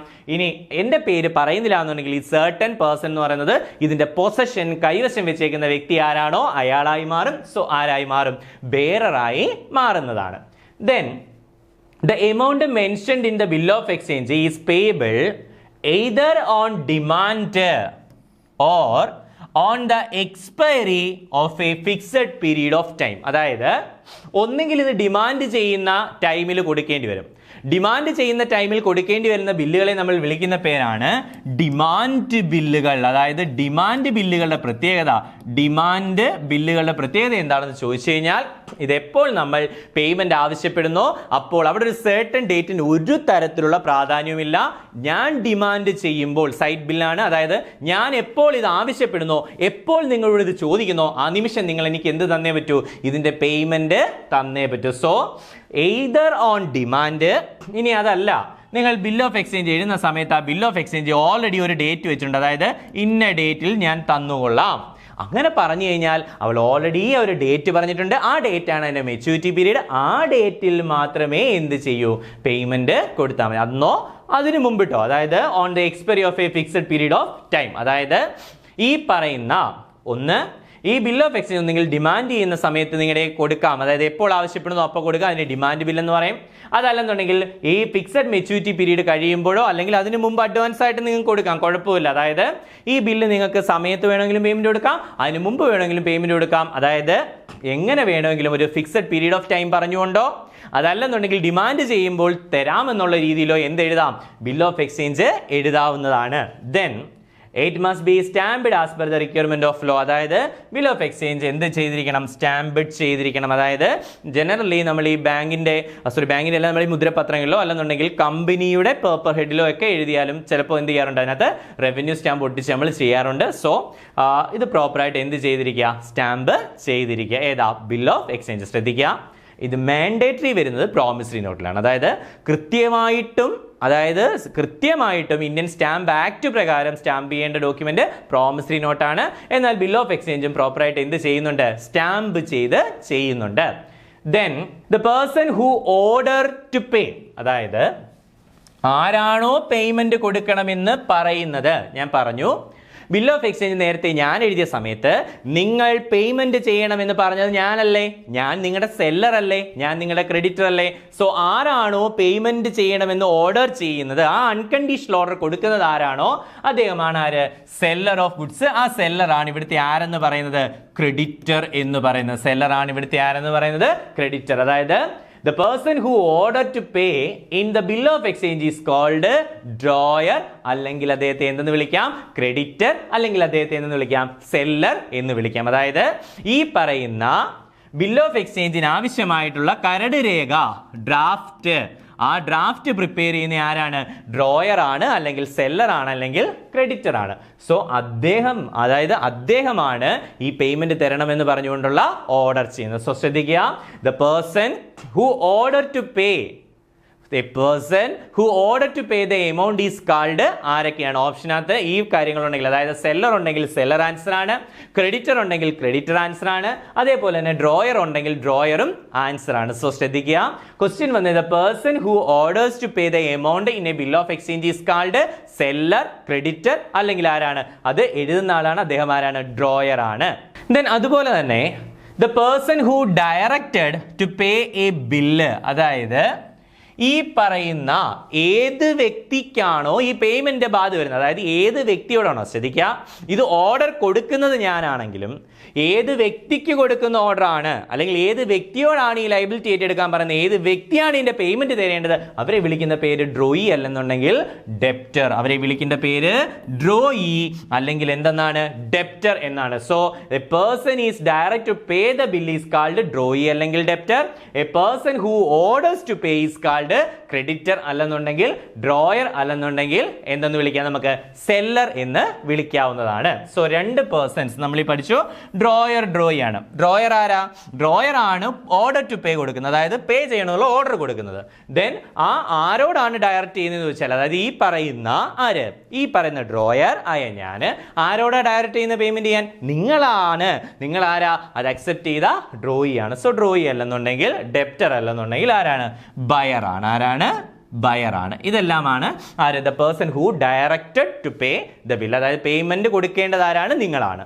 പേയ്മെന്റ് കിട്ടണം എന്ന് ഓർഡർ കൊടുക്കുന്ന ആരാണ്, ഞാനാണ്. സോ ശ്രദ്ധിക്കുക, the drawer of the bill of exchange always be A creditor. അത് നമുക്ക് അറിയാവുന്ന കാര്യമാണ്. ഗുഡ്സ്, അതായത് ഒരു ജെനുവിൻ ട്രേഡ് ട്രാൻസാക്ഷനിലൂടെ മാത്രമേ നമുക്കൊരു ബിൽ ഓഫ് എക്സ്ചേഞ്ച് എഴുതാൻ കഴിയൂ. ഒരു ബിൽ ഓഫ് എക്സ്ചേഞ്ച് എഴുതണമെങ്കിൽ അവിടെ എന്തുണ്ടാവണം? ഒരു ജെനുവിൻ ട്രേഡ് ട്രാൻസാക്ഷൻ ഉണ്ടായിരിക്കണം. അവരെന്തുണ്ടായിരിക്കണം? ഒരു ജെനുവിൻ ട്രേഡ് ട്രാൻസാക്ഷൻ ഉണ്ടായിരിക്കണം. സോ അത്തരത്തിലൊരു ജെനുവിൻ ട്രേഡ് ട്രാൻസാക്ഷൻ ഉണ്ടാവുന്ന സമയത്ത് അവിടെ ഗുഡ്സ് വിൽക്കുമല്ലോ. ട്രേഡ് ഉണ്ടാവണമെങ്കിൽ ഗുഡ്സ് വിൽക്കണം. ഗുഡ്സ് വിൽക്കുമ്പോൾ അതായത് വ്യക്തികൾ തമ്മിൽ പണമിടപാട് നടത്താൻ നമ്മൾ പ്രോമിസറി നോട്ടാണ് ഉപയോഗിക്കുന്നത്. എന്നാൽ കച്ചവടക്കാർ തമ്മിൽ കച്ചവടം ചെയ്തതിന്റെ പൈസ കിട്ടാൻ വേണ്ടിയിട്ടാണ് എന്ത് ഉപയോഗിക്കുന്നത്? ഈ പറയുന്ന ബിൽ ഓഫ് എക്സ്ചേഞ്ച് ഉപയോഗിക്കുന്നത്. So the drawer of the bill of exchange is always be a creditor. drawer ആരായിരിക്കണം? ക്രെഡിറ്റർ ആയിരിക്കണം. കാരണം ഈ ഗുഡ്സ് വിൽക്കുന്ന ആളാണ്, അയാൾക്കാണ് പൈസ കിട്ടേണ്ടത്, അയാളാണ് എന്ത് ചെയ്യേണ്ടത്? ഈ ബില്ലിന് വേണ്ടുന്ന ഡ്രാഫ്റ്റ് തയ്യാറാക്കേണ്ടത്. സോ ദ ഡ്രോയർ, ഞാൻ ഈ പറയുന്ന ബില്ല് എഴുതുന്ന ആള്, the drawer of the bill of exchange always be A creditor. കാരണം എപ്പോഴും ക്രെഡിറ്റർ ആവാനുള്ള കാരണം അദ്ദേഹത്തിനാണ് പൈസ കിട്ടേണ്ടത്. ഡ്രോയർക്കാണ് അത്യന്തികമായിട്ട് ആദ്യമായിട്ട് പൈസ കിട്ടേണ്ടത്. ആർക്കാണ്? ഡ്രോയർക്കാണ് പൈസ കിട്ടേണ്ടത്. സോ ആ ഡ്രോയർ എന്ന് പറയുന്നത് ആരായിരിക്കണം? ക്രെഡിറ്റർ ആയിരിക്കണം. ഡ്രോയർ എന്ന് പറയുന്നത് ആരായിരിക്കണം? ക്രെഡിറ്റർ ആയിരിക്കണം. Then the acceptance of bill of exchange for payment is made by drawee. അതായത് ഈ പറയുന്ന പേയ്മെന്റ് അക്സെപ്റ്റ് ചെയ്യുന്ന ഒരു ബിൽ ഓഫ് എക്സ്ചേഞ്ചിന്റെ ഡ്രാഫ്റ്റ് പ്രിപ്പയർ ചെയ്തതിന് ശേഷം ഇത് അക്സെപ്റ്റ് ചെയ്യുന്ന വ്യക്തി, പേയ്മെന്റ് കൊടുക്കാമെന്ന് അക്സെപ്റ്റ് ചെയ്യുന്ന വ്യക്തി, അതായത് the acceptance of bill of exchange four payment, അതായത് എന്തിനു വേണ്ടിയിട്ടാ? പേയ്മെന്റ് കൊടുക്കാമെന്ന് അക്സെപ്റ്റ് ചെയ്യുന്ന ആരാണോ പേയ്മെന്റ് കൊടുക്കാമെന്ന് അക്സെപ്റ്റ് ചെയ്യുന്നത്, അക്സെപ്റ്റ് ചെയ്യുന്ന വ്യക്തിയെ നമ്മൾ വിളിക്കുന്ന പേരാണ് ഡ്രോയി. നമുക്കറിയാം ഡ്രോയി എന്ന് പറയുന്നത് ആരാണ്? പർച്ചേസർ ആണ്. ഡ്രോയി എന്ന് പറയുന്നത് പർച്ചേസർ ആണ്. ക്രെഡിറ്റർ എന്ന് പറയുന്നത് ആരാണ്? സെല്ലർ ആണ്. ക്രെഡിറ്റർ എന്ന് പറയുന്നത് ആരാണ്? സെല്ലർ ആണ്. സോ സെല്ലർ ഒരു ബയർക്ക് അല്ലെങ്കിൽ പർച്ചേസർക്ക് ഗുഡ്സ് കൊടുക്കുന്ന സമയത്ത് ഈ പറയുന്ന സെല്ലറായ ക്രെഡിറ്റർ ആണ് എന്ത് ചെയ്യുന്നത്? ബിൽ ഓഫ് എക്സ്ചേഞ്ച് എഴുതുന്നത്. സോ ഒരു ഡ്രോയർ എന്ന് പറയുന്നത് എപ്പോഴും ക്രെഡിറ്റർ ആയിരിക്കും. അതിന്റെ അക്സെപ്റ്റർ എന്ന് പറയുന്നത് എപ്പോഴും ആരായിരിക്കും? ഡെപ്റ്റർ ആയിരിക്കും. അതായത് ഡ്രോയി എന്ന് പറയുന്നുണ്ട്, ഇവിടെ ക്രെഡിറ്റർ എന്ന് പറഞ്ഞുകൊണ്ട് ഇതോടെ പഠിച്ചിരിക്കുക. അതാരാണ്? ഡെപ്റ്റർ ആണ്. അതായത് ഗുഡ്സ് ട്രേഡ് കടത്തിന് മേടിച്ചിട്ട് പൈസ കൊടുക്കാനുള്ള ആൾക്കാരെ നമ്മൾ എന്താണ് വിളിക്കുന്നത്? ഡെപ്റ്റർ എന്നാണ് വിളിക്കുന്നത്. അതിനെ വിളിക്കുന്ന പേരെന്താണ്? ഡെപ്റ്റർ എന്നാണ്. Okay. Then payee is the person who authorized to obtain the payment of bill of exchange. ഒരു ബിൽ ഓഫ് എക്സ്ചേഞ്ചിന്റെ പേയ്മെന്റ് ആർക്കാണോ കിട്ടേണ്ടത്, അതായത് ഓതറൈസ്ഡ് പേഴ്സൺ ആരാണോ, അതായത് പേ എന്ന് പറഞ്ഞു കഴിഞ്ഞാൽ ഒരു ബിൽ ഓഫ് എക്സ്ചേഞ്ചിൽ ആർക്കാണോ പൈസ കിട്ടേണ്ടത്, പൈസ കിട്ടേണ്ട ആള് സെല്ലറാണ്. പൈസ കിട്ടേണ്ട ആളാരാണ്? സെല്ലർ തന്നെയാണ്. എന്നാൽ സെല്ലർക്ക് തന്നെയാണ് പൈസ കിട്ടേണ്ടതെന്നും നമുക്ക് പറയാൻ പറ്റത്തില്ല. ചിലപ്പോൾ സെല്ലർ ഇത് വേറെ ആൾക്ക് മറിച്ചു കൊടുത്തു കഴിഞ്ഞാൽ ഈ ബിൽ ഓഫ് എക്സ്ചേഞ്ച് ബാങ്കിൽ കൊണ്ടോ വേറൊരു വ്യക്തിക്കോ ഫാക്ടറിംഗ് സർവീസിനോ കൊടുത്തു കഴിഞ്ഞാൽ അവരതിന്റെ പേ ആവും. സോ പേയ്ക്കാണ് പേയ്മെന്റ് കിട്ടേണ്ടത്, പേയ്ക്കാണ് പേയ്മെന്റ്. അതായത് it's a authorised person to obtain the payment. അതിനകത്ത് പേയ്മെന്റ് കിട്ടുന്ന ഓതറൈസ്ഡ് പേഴ്സൺ, അനുവദീയമായ വ്യക്തി ആരാണോ ആ വ്യക്തിയാണ് നമ്മൾ എന്തെന്ന് വിളിക്കുന്നത്? പേയി എന്ന് വിളിക്കുന്നത്. ആ വ്യക്തിയെ നമ്മൾ എന്താ വിളിക്കുന്നത്? പേയി എന്ന് വിളിക്കും. Then A bill before acceptance is called draft. നമ്മൾ പഠിച്ചതാണ്. ഒരു ഡ്രാഫ്റ്റ് ആണ് ആര് പ്രിപ്പയർ ചെയ്യുന്നത്? ക്രെഡിറ്റർ പ്രിപ്പയർ ചെയ്യുന്നത്. ക്രെഡിറ്റർ പ്രിപ്പയർ ചെയ്ത ഡ്രാഫ്റ്റ് ഈ പറയുന്ന ഡെപ്റ്റർ ഒപ്പിട്ട് കഴിയുമ്പോൾ, അക്സെപ്റ്റ് ചെയ്ത് കഴിയുമ്പോൾ മാത്രമാണ് അത് എന്താവുന്നത്? ഈ പറയുന്ന ബില്ലാവുന്നത്. സോ ഈ പറയുന്ന ഡ്രോയി, അതായത് നിങ്ങൾ ഡെപ്റ്റർ, നിങ്ങളാണല്ലോ പൈസ തരാനുള്ളത്. ഡ്രോയി ആയിട്ടുള്ള നിങ്ങൾ എനിക്ക് പൈസ തരാനുണ്ടല്ലോ, എനിക്ക് ഡ്രോയറായി എനിക്ക് പൈസ തരാനുണ്ട്. സോ ആ പൈസ തരുന്നതിന് മുമ്പ് ഞാൻ ബില്ല് എഴുതുന്നു. ആ ബില്ലിന്റെ ഡ്രാഫ്റ്റ് നിങ്ങളുടെ കയ്യിൽ വന്നിട്ട് നിങ്ങൾ അതിൽ ഒപ്പുവെക്കുന്നത് വരെയും അത് ബില്ലാവില്ല. സോ നിങ്ങൾ അത് അക്സെപ്റ്റ് ചെയ്യുമ്പോൾ അത് ബില്ല്, നിങ്ങൾ അക്സെപ്റ്റ് ചെയ്യുന്നതിന് മുമ്പിട്ട് അത് എന്താണ്? ഡ്രാഫ്റ്റ്. അതായത് A bill before acceptance is called draft. Draft ആരെ പ്രിപ്പയർ ചെയ്യുന്നത്? ഡ്രാഫ്റ്റ് പ്രിപ്പയർ ചെയ്യുന്ന ആരാണ്? ക്രെഡിറ്റർ ആണ്. ഡ്രാഫ്റ്റ് പ്രിപ്പയർ ചെയ്യുന്നത് ക്രെഡിറ്റർ ആണ്. അക്സെപ്റ്റ് ചെയ്യുന്നത് ഡെപ്റ്റർ ആണ്. സോ ഒരു ഡെപ്റ്റർ അക്സെപ്റ്റ് ചെയ്യുന്നത് വരെയും ക്രെഡിറ്റർ പ്രിപ്പയർ ചെയ്ത് അതിനെ നമ്മൾ ബില്ലെന്ന് വിളിക്കില്ല, പകരം എന്താ വിളിക്കുന്നതിനെ? ഡ്രാഫ്റ്റ് എന്നാ വിളിക്കുന്നത്. പകരം അതിനെ വിളിക്കുന്ന പേരെന്താണ്? ഡ്രാഫ്റ്റ് എന്നാണ് വിളിക്കുന്നത്. Okay. Then bill of exchange is drawn by the creditor upon his debtor. അതായത് bill of exchange drawn by the creditor. Creditor ആണ് എഴുതുന്നതെന്ന് പറഞ്ഞു. ആർക്ക് വേണ്ടിയിട്ടാണ്? ഡെപ്റ്റർക്ക് മേൽ ക്രെഡിറ്റർ എഴുതുന്നതാണ്. ഡെപ്റ്റർക്ക് മേൽ ക്രെഡിറ്റർ എഴുതുന്നതാണ് ഏത്? Bill of exchange. ഒരു ഡെപ്റ്ററുടെ മേൽ ആര്? Creditor എഴുതുന്നതാണ് bill of exchange. എന്താ എഴുതുന്നത്? It's a written acknowledgement of ഡെപ്റ്റ് ആണ് കേട്ടോ. It's a written acknowledgement of ഡെപ്റ്റ്. എന്താണ് എഴുതുന്നതെന്ന് വെച്ചാൽ ഇതാണ് ആൻസർ കേട്ടോ. അതായത് എന്താണ്, it's a written acknowledgement of ഡെപ്റ്റ്, written acknowledgement of A ഡെപ്റ്റ് drawn by the creditor upon his debtor. അതാണ് കറക്റ്റ് വേർഡ്. അതായത് it's a written acknowledgement, bill of exchange is A written acknowledgement of ഡെപ്റ്റ് drawn by the creditor. അല്ലെങ്കിൽ ഇത് എന്ത് ചെയ്യുന്നു, drone, അതായത് ഈ പറയുന്ന ക്രെഡിറ്റർ ആണ് അത് എഴുതുന്നത് ആർക്ക് വേണ്ടിയിട്ട്, ഡെപ്റ്റർക്ക് വേണ്ടിയിട്ട് എഴുതുന്നു. Then A purchaser of goods on credit or borrower, അതായത് നിങ്ങളാണല്ലോ എൻ്റെ കയ്യിൽ നിന്ന് കടത്തിന് സാധനം മേടിച്ച ആൾക്കാർ, അല്ലെങ്കിൽ ഈ പൈസ തരാനുള്ള പൈസ വായ്പയായിട്ട് വെച്ചേക്കുന്ന ബോറോവർ, ഓർ എ ഡെപ്റ്റർ, അദ്ദേഹം ആരും ആവാം, ഡെപ്റ്ററും ആവാം, അതായത് പൈസ തരാനുള്ള ആളാണ്, is the drawee of bill of exchange. അദ്ദേഹമാണ് ബിൽ ഓഫ് എക്സ്ചേഞ്ചിന്റെ ആരെന്ന് പറയുന്നത്, ഡ്രോയി എന്ന് പറയുന്നത്. അദ്ദേഹമാണ് ബിൽ ഓഫ് എക്സ്ചേഞ്ചിന്റെ എന്തെന്ന് പറയുന്നത്, ഡ്രോയി എന്ന് പറയുന്നത്. സോ ശ്രദ്ധിക്കുക, ഒരു ബില്ല് അക്സെപ്റ്റിന് മുമ്പ് അതിനെ അക്സെപ്റ്റ് ചെയ്യേണ്ടത് ആരാണ്, അക്സെപ്റ്റ് ചെയ്യേണ്ടത് നിങ്ങളാണ്, ഡെപ്റ്ററാണ് അക്സെപ്റ്റ് ചെയ്യേണ്ടത്. അക്സെപ്റ്റ് ചെയ്യുന്നതിന് മുമ്പ് അതിനെ വിളിക്കുന്ന പേര് ഡ്രാഫ്റ്റ് എന്നാണ്, അക്സെപ്റ്റ് ചെയ്യുമ്പോൾ അതിനെ വിളിക്കുന്ന പേര് ബിൽ എന്നാണ്. ശ്രദ്ധിക്കുക, അക്സെപ്റ്റ് ചെയ്യുന്നതിന് മുമ്പ് ഡ്രാഫ്റ്റ് ആണ്, അക്സെപ്റ്റ് ചെയ്ത് കഴിയുമ്പോൾ എന്തായത്, ബില്ലായി. ദെൻ ബിൽ ഓഫ് എക്സ്ചേഞ്ച് എന്ന് പറയുന്നത് it's a written acknowledgement of ഡെപ്റ്റ്, കടം കൊടുക്കാനുള്ള റിട്ടൺ അക്നോളജ്മെന്റ് ആണ്. ആര്, ഡ്രോൺ ബൈ ദ ക്രെഡിറ്റർ, എഴുതപ്പെടുന്ന ക്രെഡിറ്റ് ആണ് ആരിലേക്ക്, അല്ലെങ്കിൽ ആർക്ക് മേല്, ഡെപ്റ്റർക്ക് മേല്. So bill of exchange is a written acknowledgement of debt drawn by the creditor, drawn by the creditor upon his debtor. Then the purchaser of a goods on credit, നിങ്ങൾക്കറിയാം, നിങ്ങളാണത്, എൻ്റെ കയ്യിൽ, ഞാൻ സെല്ലർ ആണെങ്കിൽ നിങ്ങൾ ബയർ ആണ്, എൻ്റെ കയ്യിൽ നിന്ന് സാധനങ്ങൾ കടം വാങ്ങിയ നിങ്ങൾ എൻ്റെ ആരാണ്, ഡെപ്റ്റർ ആണ്, കടം തന്ന ഞാൻ ആരാണ്, ക്രെഡിറ്റർ ആണ്. അതായത് നിങ്ങൾക്ക് ഗുഡ്സ് ക്രെഡിറ്റിന് തന്ന ഞാൻ ക്രെഡിറ്ററും, സ്വീകരിച്ച നിങ്ങൾ എന്ന് പറയുന്നത് എൻ്റെ ആരുമാണ്, ഡെപ്റ്ററും ആണ്. Okay. Then bill of exchange should have the signature of the drawer, and at the time of acceptance it should be signed by the drawee and it will become a bill. ഞാൻ പറഞ്ഞു, maker signature അതിനകത്തുണ്ടാവും, signature of the maker അതിനകത്തുണ്ടാവും. നിർബന്ധമായും accept ചെയ്യുന്ന സമയത്ത് at the time of acceptance it should be signed by the drawee. ആരും sign ചെയ്തിരിക്കണം, ഡ്രോയിയും സൈൻ ചെയ്തിരിക്കണം. അതായത് നിർബന്ധമായും സൈൻ ചെയ്തേക്കുന്നത് ഡ്രോയിയാണ്. അതായത് നിങ്ങൾ ഇത് എന്ത് ചെയ്തേ പറ്റൂ, അക്സെപ്റ്റ് ചെയ്തേ പറ്റൂ, നിങ്ങൾ ഇത് എന്ത് ചെയ്തേ പറ്റൂ, അക്സെപ്റ്റ് ചെയ്തേ പറ്റൂ. സോ ഇത് അക്സെപ്റ്റ് ചെയ്യാതിരിക്കാൻ ഒരു തരത്തിലുള്ള നിർവാഹവും ഇല്ല. സോ ഈ പറയുന്ന ബില്ല് എഴുതുന്ന സമയത്ത് അതിൻ്റെ മേക്കർ അതിനകത്ത് സൈൻ ചെയ്യുന്നു, അതിനുശേഷം അത് ഡ്രാഫ്റ്റ് ആണ്. ആ ഡ്രാഫ്റ്റ് നിങ്ങളുടെ കയ്യിലേക്ക് വന്നു, നിങ്ങൾ ആരാണ്, ഇതിൻ്റെ ഡെപ്റ്റർ ആണ്, നിങ്ങൾ അത് അക്സെപ്റ്റ് ചെയ്യുന്നു. അക്സെപ്റ്റ് ചെയ്യുമ്പോൾ അതെന്തായി മാറി, ഇറ്റ്സ് ബിക്കം എ ബിൽ. അതെന്തായി മാറുന്നു, ഒരു ബില്ലായി മാറുന്നു. അതായത് മേക്കർ സൈൻ ചെയ്ത് ഡെപ്റ്റർ അക്സെപ്റ്റ് ചെയ്യുമ്പോൾ, ഡെപ്റ്റർ ഒപ്പുവെക്കുന്നതോട് കൂടിയിട്ട് ആ ഡ്രാഫ്റ്റ് എന്തായി മാറുകയാണ്, അവിടെ ബില്ലായി മാറുക. ആ ഡ്രാഫ്റ്റ് എന്തായിട്ട് മാറുകയാണ്, ബില്ലായിട്ട് മാറുകയാണ്. ദെൻ ഒരു ബിൽ ഓഫ് എക്സ്ചേഞ്ചിനെ നമുക്ക് രണ്ടായിട്ട് ജനറലി തരംതിരിക്കാം. അതിനകത്ത് അക്സെപ്റ്റൻസ് എടുക്കുന്ന സമയത്ത്, അത് ബിൽ ഓഫ് എക്സ്ചേഞ്ചിൽ അക്സെപ്റ്റൻസ് എടുക്കുന്ന സമയത്ത്, അതായത് ആരാണ് അക്സെപ്റ്റ് ചെയ്യേണ്ടത്, ഡ്രോയി അക്സെപ്റ്റ് ചെയ്യണം. ഡ്രോയി എന്ന് പറയുന്ന ആരാ, ഡെപ്റ്റർ ആണ്. ഡ്രോയി എന്ന് പറയുന്ന ആരാണ്, ഡെപ്റ്റർ ആണ്.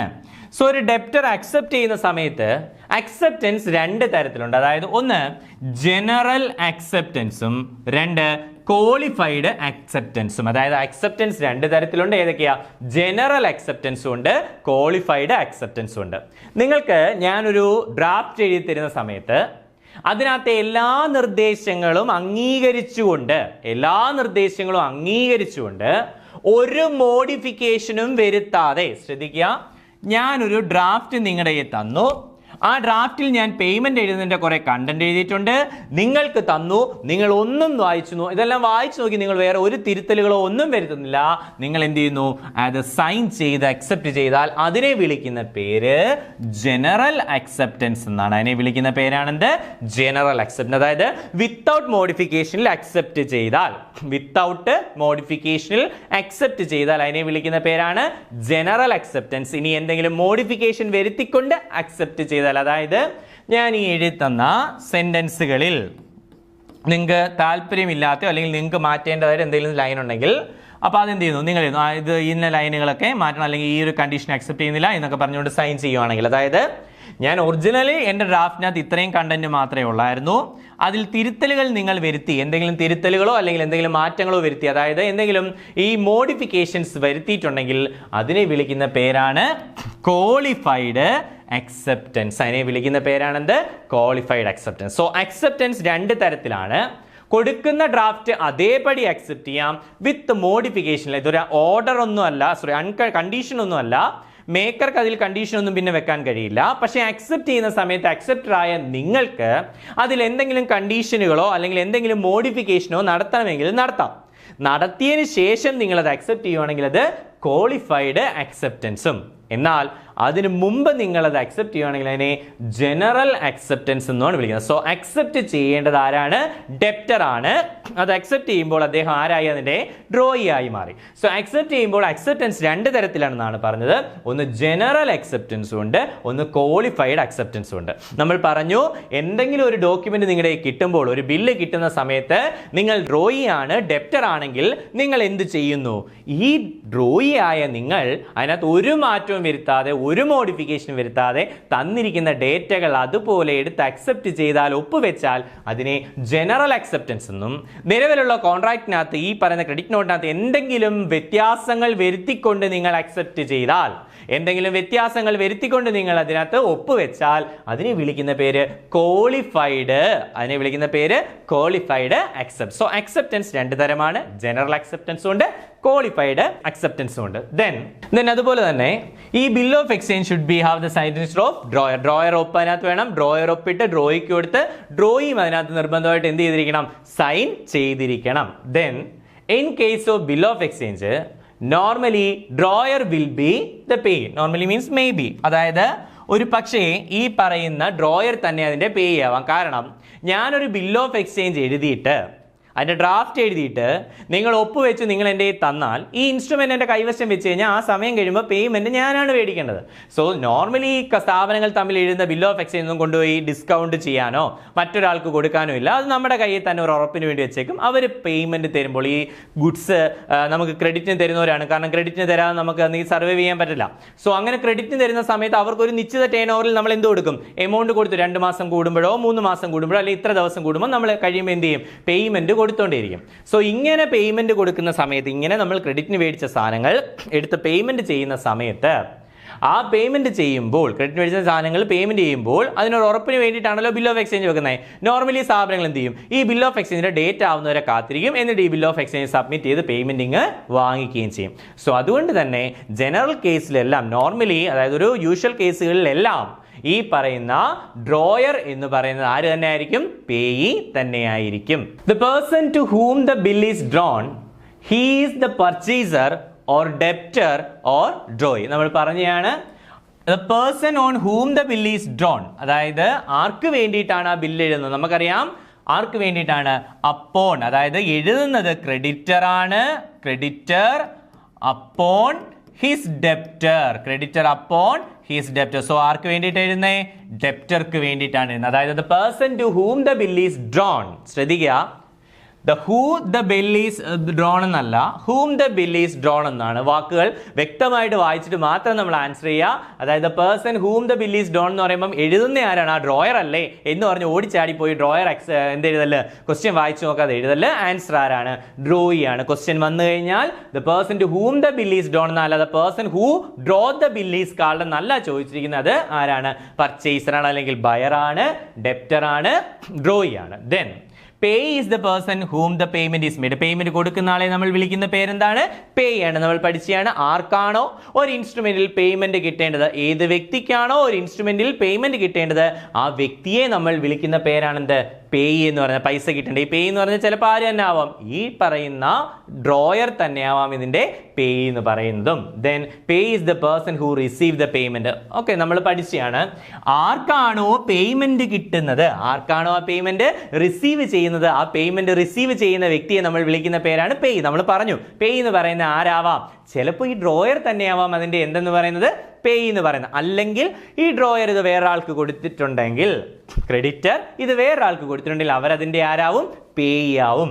Then the payee may be the drawer himself. അതായത് ഒന്നുകിൽ ഇത് ഡ്രോയർ തന്നെയാവാം, അതായത് ഞാൻ എൻ്റെ കയ്യിൽ കിട്ടുന്ന ബില്ല് ഞാൻ വേറെ ആർക്കും കൊടുക്കുന്നില്ല, എൻ്റെ കയ്യിൽ തന്നെ വെച്ചിട്ട് പേയ്മെന്റ് ഞാൻ വാങ്ങിക്കുകയാണെങ്കിൽ ഞാൻ ഇതിന്റെ പേയാണ്, ഡ്രോയറുമാണ്, ഞാൻ ഇതിന്റെ ആരുമാണ്, പേയുമാണ്. അതായത് ചില കേസുകളിൽ ഈ ഡ്രോയറും പേയും സെയിം ആവാം.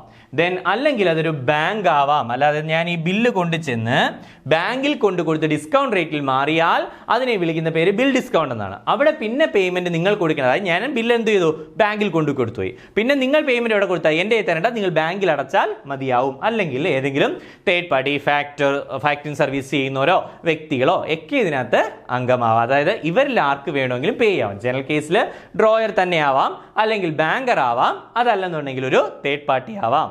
Where the bill of exchange is lost, നിങ്ങളുടെ കയ്യിൽ നിന്ന് ഒരു ബിൽ ഓഫ് എക്സ്ചേഞ്ച് നഷ്ടപ്പെടുകയാണെങ്കിൽ ഡ്രോയർക്ക് മാത്രമാണ് അതിന്റെ duplicate bill of exchange issue ചെയ്യുവാനുള്ള അധികാരമുള്ളത്. അതായത് where the bill of exchange is lost, the drawer has the obligation to issue duplicate bill. അതായത് പിന്നെ ഈ ഡ്യൂപ്ലിക്കേറ്റ് ബില്ല് ഉണ്ടാക്കേണ്ട കടമ ആർക്കാണ്, ഈ പറയുന്ന ഡ്രോയർക്കാണ്. ശ്രദ്ധിക്കുക, വളരെ ഇമ്പോർട്ടന്റ് പോയിന്റ് ആണ്. ഒരു ബിൽ ഓഫ് എക്സ്ചേഞ്ച് നഷ്ടപ്പെട്ടാൽ, നിങ്ങളുടെ കയ്യിൽ നഷ്ടപ്പെട്ടാൽ അതിന്റെ ഡ്യൂപ്ലിക്കേറ്റ് ക്രിയേറ്റ് ചെയ്യാം. ബട്ട് ആ ഡ്യൂപ്ലിക്കേറ്റ് ക്രിയേറ്റ് ചെയ്യേണ്ടത് ആരുടെ കർത്തവ്യമാണ്, അല്ലെങ്കിൽ ആരുടെ ഒബ്ലിഗേഷൻ ആണെന്ന് ചോദിച്ചു കഴിഞ്ഞാൽ അത് ആരുടെ ഒബ്ലിഗേഷൻ ആണ്, ഡ്രോയറുടെ ഒബ്ലിഗേഷൻ. ഡ്രോയിക്ക് ക്രിയേറ്റ് ചെയ്യാൻ കഴിയില്ല, അത് കാരണം കാശ് കിട്ടേണ്ടത്, എമൗണ്ട് കിട്ടേണ്ടത് ആർക്കാ, ഡ്രോയർക്ക് ആയതുകൊണ്ട് ആരുടെ ഒബ്ലിഗേഷനാ, ഡ്രോയറുടെ ഒബ്ലിഗേഷൻ ആണ്.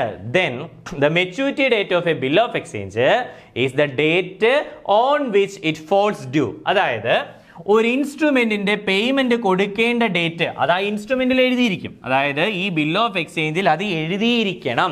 ഇൻസ്ട്രുമെന്റ് എന്ന് പറഞ്ഞാൽ എന്താണ്, ഇൻസ്ട്രുമെന്റ് എന്ന് പറഞ്ഞാൽ ഇറ്റ്സ് എ റിട്ടൺ ഡോക്യുമെന്റ് ആയിരിക്കണം. ഇൻസ്ട്രുമെന്റ് എന്ന് പറയുന്ന ഒരു റിട്ടൺ ഡോക്യുമെന്റും ആയിരിക്കണം.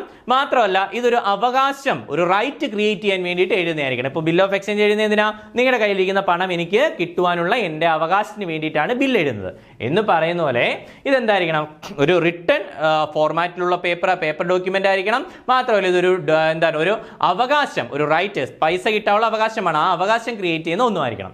സോ ഈ ഒരു ഇൻസ്ട്രുമെന്റിൽ നമ്മൾ എന്നാണോ പേയ്മെന്റ് കൊടുക്കാൻ എഴുതിയിരിക്കുന്ന ഡേറ്റ്, അതായത് എന്നാണോ ഇതിന്റെ പേയ്മെന്റ് കൊടുക്കേണ്ട ഡേറ്റ്, ആ ഡേറ്റിനെയാണ് നമ്മൾ എന്ന് വിളിക്കുന്നത്, മെച്യൂരിറ്റി ഡേറ്റ് എന്ന് വിളിക്കുന്നത്. അതായത് എന്നാണോ ഒരു നെഗോഷ്യബിൾ ഇൻസ്ട്രുമെന്റ് ആയിട്ടുള്ള ബിൽ ഓഫ് എക്സ്ചേഞ്ചിന്റെ പേയ്മെന്റ് കൊടുക്കേണ്ട ഡേറ്റ് എന്നാണോ വരുന്നത്, ആ ഡേറ്റിന് പേയ്മെന്റ് കൊടുക്കേണ്ട ഡേറ്റാണ്, പേയ്മെന്റ് കൊടുക്കേണ്ട ഡേറ്റാണ്. അതായത് ഒരു പക്ഷേ ഈ പറയുന്ന ബില്ലിൽ എഴുതിയേക്കുന്ന ഡേറ്റ് തന്നെ അതിന്റെ പേയ്മെന്റ് ഡേറ്റ് ആയിട്ട് വരണമെന്നില്ല, ഡേയ്സ് ഓഫ് ഗ്രേസ് ഒക്കെ ആഡ് ചെയ്യും, നമുക്കത് അങ്ങോട്ട് പോകുമ്പോൾ പഠിക്കാം. സോ ഇപ്പോൾ ഇത്രയും മനസ്സിലാക്കുക, എന്നാണോ പേയ്മെന്റ് കൊടുക്കേണ്ട ലാസ്റ്റ് ഡേറ്റ്, പേയ്മെന്റ് കൊടുക്കേണ്ട ലാസ്റ്റ് ഡേറ്റ് എന്നാണോ അന്നാണ് ആ ബില്ലിന്റെ ഡേറ്റ് മെച്യൂർഡ് ആവുക, അതായത് ബിക്കം ഡ്യൂ ആവുന്നത്. സോ അതിനെ വിളിക്കുന്ന പേരാണെന്ത്, മെച്യൂരിറ്റി ഡേറ്റ്. അതായത് എന്നാണോ ഒരു ബിൽ ഓഫ് എക്സ്ചേഞ്ചിന്റെ പേയ്മെന്റ് കൊടുക്കേണ്ട ലാസ്റ്റ് ഡേറ്റ്, എന്നാണോ കൊടുക്കേണ്ട ഒബ്ലിഗേഷൻ വരുന്നത്, അതിനെ വിളിക്കുന്ന പേരാണെന്ത്, മെച്യൂരിറ്റി ഡേറ്റ്. അതിനെ വിളിക്കുന്ന പേര് മെച്യൂരിറ്റി ഡേറ്റ് എന്നാണ്. Then the specific date on which the payment of A bill has to be made is due date or date of maturity. നമ്മൾ ഈ ഡേറ്റ് ഓഫ് മെച്യൂരിറ്റി പറഞ്ഞതാണ്, ആക്ച്വലി അതിനെ ഡ്യൂ ഡേറ്റ് എന്ന് തന്നെയാണ് വിളിക്കുന്നത്. അതായത് ഞാൻ പറഞ്ഞു ബിൽ ഓഫ് എക്സ്ചേഞ്ചിൽ എഴുതിയിരിക്കുന്ന ഡേറ്റ്, അതായത് ഇപ്പം ഞാൻ പറയുന്നു 5/5/2025 പേയ്മെന്റ് തരണം, 5/5/2025 പേയ്മെന്റ് തരണമെന്ന് പറഞ്ഞാൽ ഈ 5/5/2025 അതിന്റെ ഡ്യൂ ഡേറ്റ്, അതിന്റെ ഡ്യൂ ഡേറ്റ്. ഒരു പക്ഷേ അത് തന്നെ മെച്യൂരിറ്റി ഡേറ്റ് ആയിട്ടും വരാം. അതല്ല എന്നുണ്ടെങ്കിൽ എക്സ്ട്രാ ഒരു 3 ദിവസത്തോടെ അനുവദിച്ചു കൊടുക്കുന്നുണ്ട്, അത് അങ്ങോട്ട് പോകുമ്പോൾ പഠിക്കാം. അതിനെ ഡേയ്സ് ഓഫ് ഗ്രേസ് എന്നാണ് പറയുന്നത്. ഡേയ്സ് ഓഫ് ഗ്രേസ് വരികയാണെങ്കിൽ അത് 3 ദിവസത്തോടെ കൂട്ടുമ്പോഴാണ് എന്ത് വരുന്നത്, മെച്യൂരിറ്റി ഡേറ്റ് വരുന്നത്. ദെൻ ഒരു ബില്ലിനകത്ത്, അതായത് നമ്മളൊരു ബില്ല് എഴുതുന്ന സമയത്ത് നമ്മൾ നേരത്തെ പറഞ്ഞ പോലെ തന്നെ 5/5/2025 എന്ന് പറയുന്നത് അതിൻ്റെ ഡ്യൂ ഡേറ്റ് ആണ്. അതായത് എന്നാണോ പേയ്മെന്റ് കൊടുക്കേണ്ട ഡേറ്റ് അതിൻ്റെ ഡ്യൂ ഡേറ്റ് ആയിട്ട് നമ്മൾ ഇടുന്നുണ്ട്. ആ ഡ്യൂ ഡേറ്റിന് കൂടാതെ, അതായത് അതിനകത്ത് പറഞ്ഞിരിക്കുന്ന ഡേറ്റ് കൂടാതെ ഒരു എക്സ്ട്രാ 3 ഡേയ്സ്, 3 ദിവസങ്ങൾ കൂടി, ഒരു എക്സ്ട്രാ 3 ഡേയ്സ് കൂടി നമ്മൾക്ക് പേയ്മെന്റിന് വേണ്ടിയിട്ട് അനുവദിച്ച് കിട്ടുന്നുണ്ട്. ആ എക്സ്ട്രാ 3 ഡേയ്സിനെ വിളിക്കുന്ന പേരാണ് ഡേയ്സ് ഓഫ് ഗ്രേസ്. അതിനെ വിളിക്കുന്ന പേരാണ് days of grace. So days of grace is 3 days from the date of maturity of the bill. അതിന്റെ മെച്യൂരിറ്റി ഡേറ്റ് അല്ലെങ്കിൽ ഡ്യൂ ഡേറ്റ് ആവുന്ന തൊട്ടുള്ള 3 ദിവസങ്ങളെ, അതിന് തുടർന്ന് വരുന്ന 3 ദിവസങ്ങളെ നമ്മൾ വിളിക്കുന്ന പേരാണെന്ത്, ഈ പറയുന്ന ഡേയ്സ് ഓഫ് ഗ്രേസ്. അതായത് അഡീഷണൽ ഡേയ്സ് ആണ്. Extra 3 days added to the due date is called എന്താണ്? Days of grace. അതായത് ഡ്യൂ ഡേറ്റിന്റെ കൂടെ ആഡ് ചെയ്യുന്ന എക്സ്ട്രാ 3 daysനെ നമ്മൾ വിളിക്കുന്ന പേരാണെന്ത്? Days of grace. ശ്രദ്ധിക്കുക, ബിൽ ഓഫ് എക്സ്ചേഞ്ചിന് മാത്രമല്ല പ്രോമിസറി നോട്ടിന് നമ്മൾ എന്ത് കൊടുക്കാറുണ്ട്? എക്സ്ട്രാ 3 days ആയിട്ടുള്ള ഡേയ്സ് ഓഫ് ഗ്രേസ് കൊടുക്കാറുണ്ട്. Then when the maturity date of a bill of exchange is on a public holiday, so നമ്മൾ ഈ എഴുതിയിരിക്കുന്ന 5/5/2025 എന്ന് പറയുന്നത് ഒരു പബ്ലിക് ഹോളിഡേ ആണെങ്കിൽ, അതായത് അതെന്ന് പറയുന്നത് നമുക്ക് ആക്സിഡന്റലി സംഭവിച്ചല്ല, ഇപ്പം സൺഡേ ആവാം, അതായത് ഈ ഡേറ്റ് എന്ന് പറയുന്നത് സൺഡേ ആവാം, അല്ലെങ്കിൽ ഈ പറയുന്ന എന്തെങ്കിലും വിശേഷപ്പെട്ട ദിവസങ്ങൾ, അവധി ദിവസങ്ങൾ, കലണ്ടർ അവധി, അതായത് പബ്ലിക് നാഷണൽ ഹോളിഡേ വരുന്ന ദിവസങ്ങളാണ് എങ്കിൽ the instrument shall be deemed to be due on the next preceding day. അതിനും തൊട്ട് മുമ്പത്തെ ദിവസത്തിൽ അത് എന്തായിട്ട് മാറും? ഇതിന്റെ മെച്യൂരിറ്റി ഡേറ്റ് ആയതായിട്ട് കണക്കാക്കും. ഉദാഹരണത്തിന് ഈ 5/5/2025 എന്ന് പറയുന്ന ഒരു സൺഡേ ആണെന്നിരിക്കട്ടെ. സൺഡേ പബ്ലിക് ഹോളിഡേ ആണല്ലോ. അങ്ങനെയാണെങ്കിൽ അതിന്റെ പ്രിസീഡിംഗ് ഡേ എന്നാണോ? പ്രിസീഡിംഗ് ഡേ എന്നാ വരുന്നത്? ഈ പറയുന്നതിന്റെ തൊട്ട് മുമ്പത്തെ ദിവസം എന്നാണോ? ആ ശനിയാഴ്ച അതിന്റെ എന്തായിട്ട് മാറും? ഈ പറയുന്ന പേയ്മെന്റ് ഡേറ്റ് ആയിട്ട് മാറും. അതായത് പബ്ലിക് ഹോളിഡേ ആണെങ്കിൽ തൊട്ട് മുമ്പത്തെ, അതായത് പ്രിസീഡിംഗ് ഡേയിൽ അതിന്റെ പേയ്മെന്റ് കൊടുക്കേണ്ടി വരും. അതായത് ഡേയ്സ് ഓഫ് ഗ്രേസ് നമ്മൾ ഇതിൻ്റെ കൂടെ ആഡ് ചെയ്യും. ഈ 5/5/2025 കൂടെ ഡേയ്സ് ഓഫ് ഗ്രേസ് ആഡ് ചെയ്യുന്ന ഡേറ്റ് ചിലപ്പോൾ ഒരു പബ്ലിക് ഹോളിഡേ ആവാം, ഞായറാവാം, അല്ലെങ്കിൽ ഏതെങ്കിലും വിശേഷപ്പെട്ട അവധി ദിവസങ്ങളാവാം, അല്ലെങ്കിൽ ഇങ്ങനെയുള്ള എന്തെങ്കിലും നാഷണൽ ഹോളിഡേ ആവാം. അങ്ങനെയാണെങ്കിൽ അതിന് തൊട്ട് മുമ്പത്തെ ദിവസം ആ വർക്കിംഗ് ഡേ എന്നാണോ അന്ന് അതിന്റെ പേയ്മെന്റ് കൊടുക്കേണ്ടി വരും. ഇനി അവധി എന്ന് പറയുന്നത് ചിലപ്പോൾ ഡ്യൂ ടു ആക്സിഡന്റലി നമുക്കുണ്ടാവാം. So when the maturity date of bill of exchange is on a sudden holiday അല്ലെങ്കിൽ holiday happened by accident. Okay, accidentally, അതായത് ആക്സിഡന്റലി സംഭവിക്കുന്ന ആരെങ്കിലും പെട്ടെന്ന് മരിച്ചുപോയി, അല്ലെങ്കിൽ ഫ്ലഡ് വന്നു, എന്തെങ്കിലും പെട്ടെന്ന് തന്നെ പ്രാദേശികമായിട്ട് പ്രഖ്യാപിക്കുന്ന അവധികൾ, എന്തെങ്കിലും പ്രത്യേകത കൊണ്ട് ഉണ്ടാക്കുന്ന അവധികൾ, ഈ അവധികളോ കാര്യങ്ങളോ എന്തെങ്കിലും വരുന്ന സമയമാണെങ്കിൽ അതിന്റെ തൊട്ടടുത്ത സക്സീഡിങ്, അടുത്ത ബിസിനസ് ഡേയിൽ മാത്രം നമ്മൾ എന്ത് കൊടുത്താൽ മതി? അതിന്റെ പേയ്മെന്റ് കൊടുത്താൽ മതി. സോ ശ്രദ്ധിക്കുക, ഡേറ്റ്സ് ഓഫ് ഗ്രേസ് എന്ന് പറയുന്നത് ഒരു ഇൻസ്ട്രുമെന്റിൽ എഴുതിയിരിക്കുന്ന ഡേറ്റ് എത്രയാണോ, പേയ്മെന്റിന് വേണ്ടി എഴുതിയിരിക്കുന്ന ഡേറ്റ് എത്രയാണോ, ആ ഡേറ്റ് കഴിഞ്ഞ് കൊടുക്കുന്ന അഡീഷണൽ 3 ഡേയ്സിനെ നമ്മൾ വിളിക്കുന്ന പേരാണെന്ത്? Days of grace. Days of grace bill of എക്സ്ചേഞ്ചിന് മാത്രമല്ല ആർക്കുണ്ട്? പ്രോമിസറി നോട്ടിനും ബിൽ ഓഫ് എക്സ്ചേഞ്ചും മെച്യൂരിറ്റി ഡേറ്റിന്റെ ആ ഒരു ഡ്യൂ ഡേറ്റ് കഴിഞ്ഞിട്ട് എന്ത് ചെയ്യുന്നുണ്ട്? എക്സ്ട്രാ 3 days കൊടുക്കുന്നുണ്ട്. സോ മെച്യൂരിറ്റി ഡേറ്റ് എടുക്കുന്ന സമയത്ത് എക്സ്ട്രാ 3 days കൂട്ടി മാത്രമേ എടുക്കാവൂ.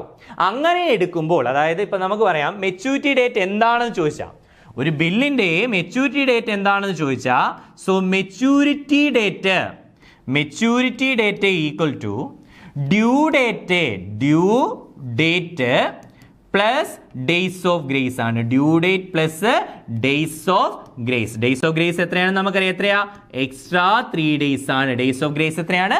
എക്സ്ട്രാ 3 days ആണ്. So due date plus days of grace is called maturity date. ഒരു ബില്ലാവട്ടെ, ഒരു പ്രോമിസറി നോട്ട് ആവട്ടെ, ഒരു ബിൽ ഓഫ് എക്സ്ചേഞ്ച് ആവട്ടെ, പ്രോമിസറി നോട്ട് ആവട്ടെ, ഇതിന്റെ മെച്യൂരിറ്റി ഡേറ്റ് കണ്ടുപിടിക്കാൻ ചോദിച്ചാൽ, ക്വസ്റ്റ്യനകത്ത് മെച്യൂരിറ്റി ഡേറ്റ് വെച്ച് ചോദിച്ചിട്ടുണ്ട്, പ്രീവിയസ് ക്വസ്റ്റ്യൻസിനകത്ത് ചോദിച്ചിട്ടുണ്ട്. ഇൻ കേസ് അങ്ങനെ ചോദിച്ചാൽ മെച്യൂരിറ്റി ഡേറ്റ് എങ്ങനെ എടുക്കുക? Due date plus days of grace എടുക്കുക. ഏതൊക്കെ എടുക്കുക? Due date plus days of grace. What is days of grace? Extra 3 days added to the due date. അതിനെ വിളിക്കുന്ന പേരാണ്. ഇനിയും ഇത് എടുക്കുന്ന സമയത്ത്, നിങ്ങൾക്ക് ഒരു ക്വസ്റ്റ്യൻ വരുമ്പോൾ ഇത് എടുക്കുന്ന സമയത്ത് ജസ്റ്റ് ഒന്ന് അറിഞ്ഞിരിക്കുക, ഈ പറയുന്ന ഡേയ്സ് ഓഫ് ഗ്രേസും കൂടെ ആഡ് ചെയ്യുമ്പോൾ വരുന്ന ദിവസം ഒരു പബ്ലിക് ഹോളിഡേ ആണെങ്കിൽ, അതായത് അതൊരു പൊതു അവധി ദിവസമാണെങ്കിൽ അതിന് തൊട്ട് മുമ്പത്തെ ദിവസം മെച്യൂരിറ്റി ഡേറ്റ് ആയിട്ട് എടുക്കണം. അല്ലാതെ 3 ദിവസം കൂട്ടി വെച്ചപ്പോൾ 5-ാം തീയതി ആണെങ്കിൽ 8-ാം തീയതി എന്ന് പറഞ്ഞ് എടുക്കരുത്. ദെൻ അതുപോലെ തന്നെ ഒരു ആക്സിഡന്റലി സംഭവിക്കുന്ന ഹോളിഡേ ആണ് ഈ പറയുന്ന ഡേയ്സ് ഓഫ് ഗ്രേസ് വരുന്ന ദിവസമെങ്കിൽ അതിന്റെ തൊട്ടടുത്ത ദിവസം അതിനെ എന്തായിട്ട് ട്രീറ്റ് ചെയ്യണം? മെച്യൂരിറ്റി. സോ ഈ ഒരു ഇക്വേഷൻ അറിഞ്ഞിരിക്കുക, maturity date equal to due date plus days of grace ആണ്. നമ്മുടെ ഒരു ബിൽ ഓഫ് എക്സ്ചേഞ്ച് എൻഡോഴ്സ് ചെയ്യുന്ന സമയത്ത്, when a bill of exchange is endorsed, ശ്രദ്ധിക്കുക, എൻഡോഴ്സ്മെന്റ് എന്താണെന്ന് ചോദിച്ചു കഴിഞ്ഞാൽ ഒരു ഇൻസ്ട്രുമെന്റ് നെഗോസിയേഷൻ ചെയ്യുന്ന സമയത്ത്, നെഗോസിയേഷൻ ചെയ്യുക മീൻസ് കൈമാറ്റം ചെയ്യുന്ന സമയത്ത്, അതായത് എ എന്ന് പറയുന്ന ഒരു വ്യക്തിയിൽ നിന്ന് ബി എന്ന് പറയുന്ന ഒരു വ്യക്തിയിലേക്ക് ഒരു ബില്ല് നമ്മൾ ട്രാൻസ്ഫർ ചെയ്യണം. അങ്ങനെ ട്രാൻസ്ഫർ ചെയ്യുന്നതിൻ്റെ ലീഗൽ എവിഡൻസ് അല്ലെങ്കിൽ ലീഗൽ പാർട്ടിനുള്ളൊരു കൺഫർമേഷൻ എന്ന രീതിയിലാണ് നമ്മൾ എന്ത് കൊടുക്കുന്നത്, ഈ പറയുന്ന എൻഡോഴ്സ്മെന്റ് കൊടുക്കുന്നത്. എൻഡോഴ്സ്മെന്റ് എന്ന് പറഞ്ഞാൽ ഇത്രയേ ഉള്ളൂ, ഒരു ഇൻസ്ട്രുമെന്റിന്റെ ബാക്ക് സൈഡിൽ സിഗ്നേച്ചർ എഴുതി കൊടുക്കുന്നതിനെ വിളിക്കുന്ന പേരാണെന്ത്, എൻഡോഴ്സ്മെന്റ്. അതായത് എൻഡോഴ്സ്മെന്റ് എന്ന് പറഞ്ഞു കഴിഞ്ഞാൽ ഒരു ഇൻസ്ട്രുമെന്റ് എന്റെ കയ്യിലുണ്ട്, ആ ഇൻസ്ട്രുമെന്റുകൾ ഞാൻ നെഗോസിയേഷൻ ചെയ്യാൻ പോകും, അതായത് നിങ്ങൾക്ക് ഇത് കൈമാറ്റം ചെയ്യാം. നെഗോസിയേഷൻ മീൻസ് ട്രാൻസ്ഫറബിൾ, അതിനെ വിളിക്കുന്ന പേര് ട്രാൻസ്ഫറബിൾ. സോ ഇത് ഞാൻ നിങ്ങൾക്ക് ട്രാൻസ്ഫർ ചെയ്യാൻ പോവുകയാണെങ്കിൽ, ഈ ബില്ല് നിങ്ങൾക്ക് ട്രാൻസ്ഫർ ചെയ്യുമ്പോൾ ഞാൻ ഈ ബില്ലിന്റെ ബാക്ക് സൈഡ് എടുത്തിട്ട്, ഇതിന്റെ ഫ്രണ്ട് സൈഡ് ഉണ്ട്, ഇതിന്റെ ബാക്ക് സൈഡ് എടുത്തിട്ട് ഞാൻ എന്ത് ചെയ്യും, സൈൻ ചെയ്യും. സോ അത് അതിന്റെ ലീഗൽ എവിഡൻസ് ആണത്.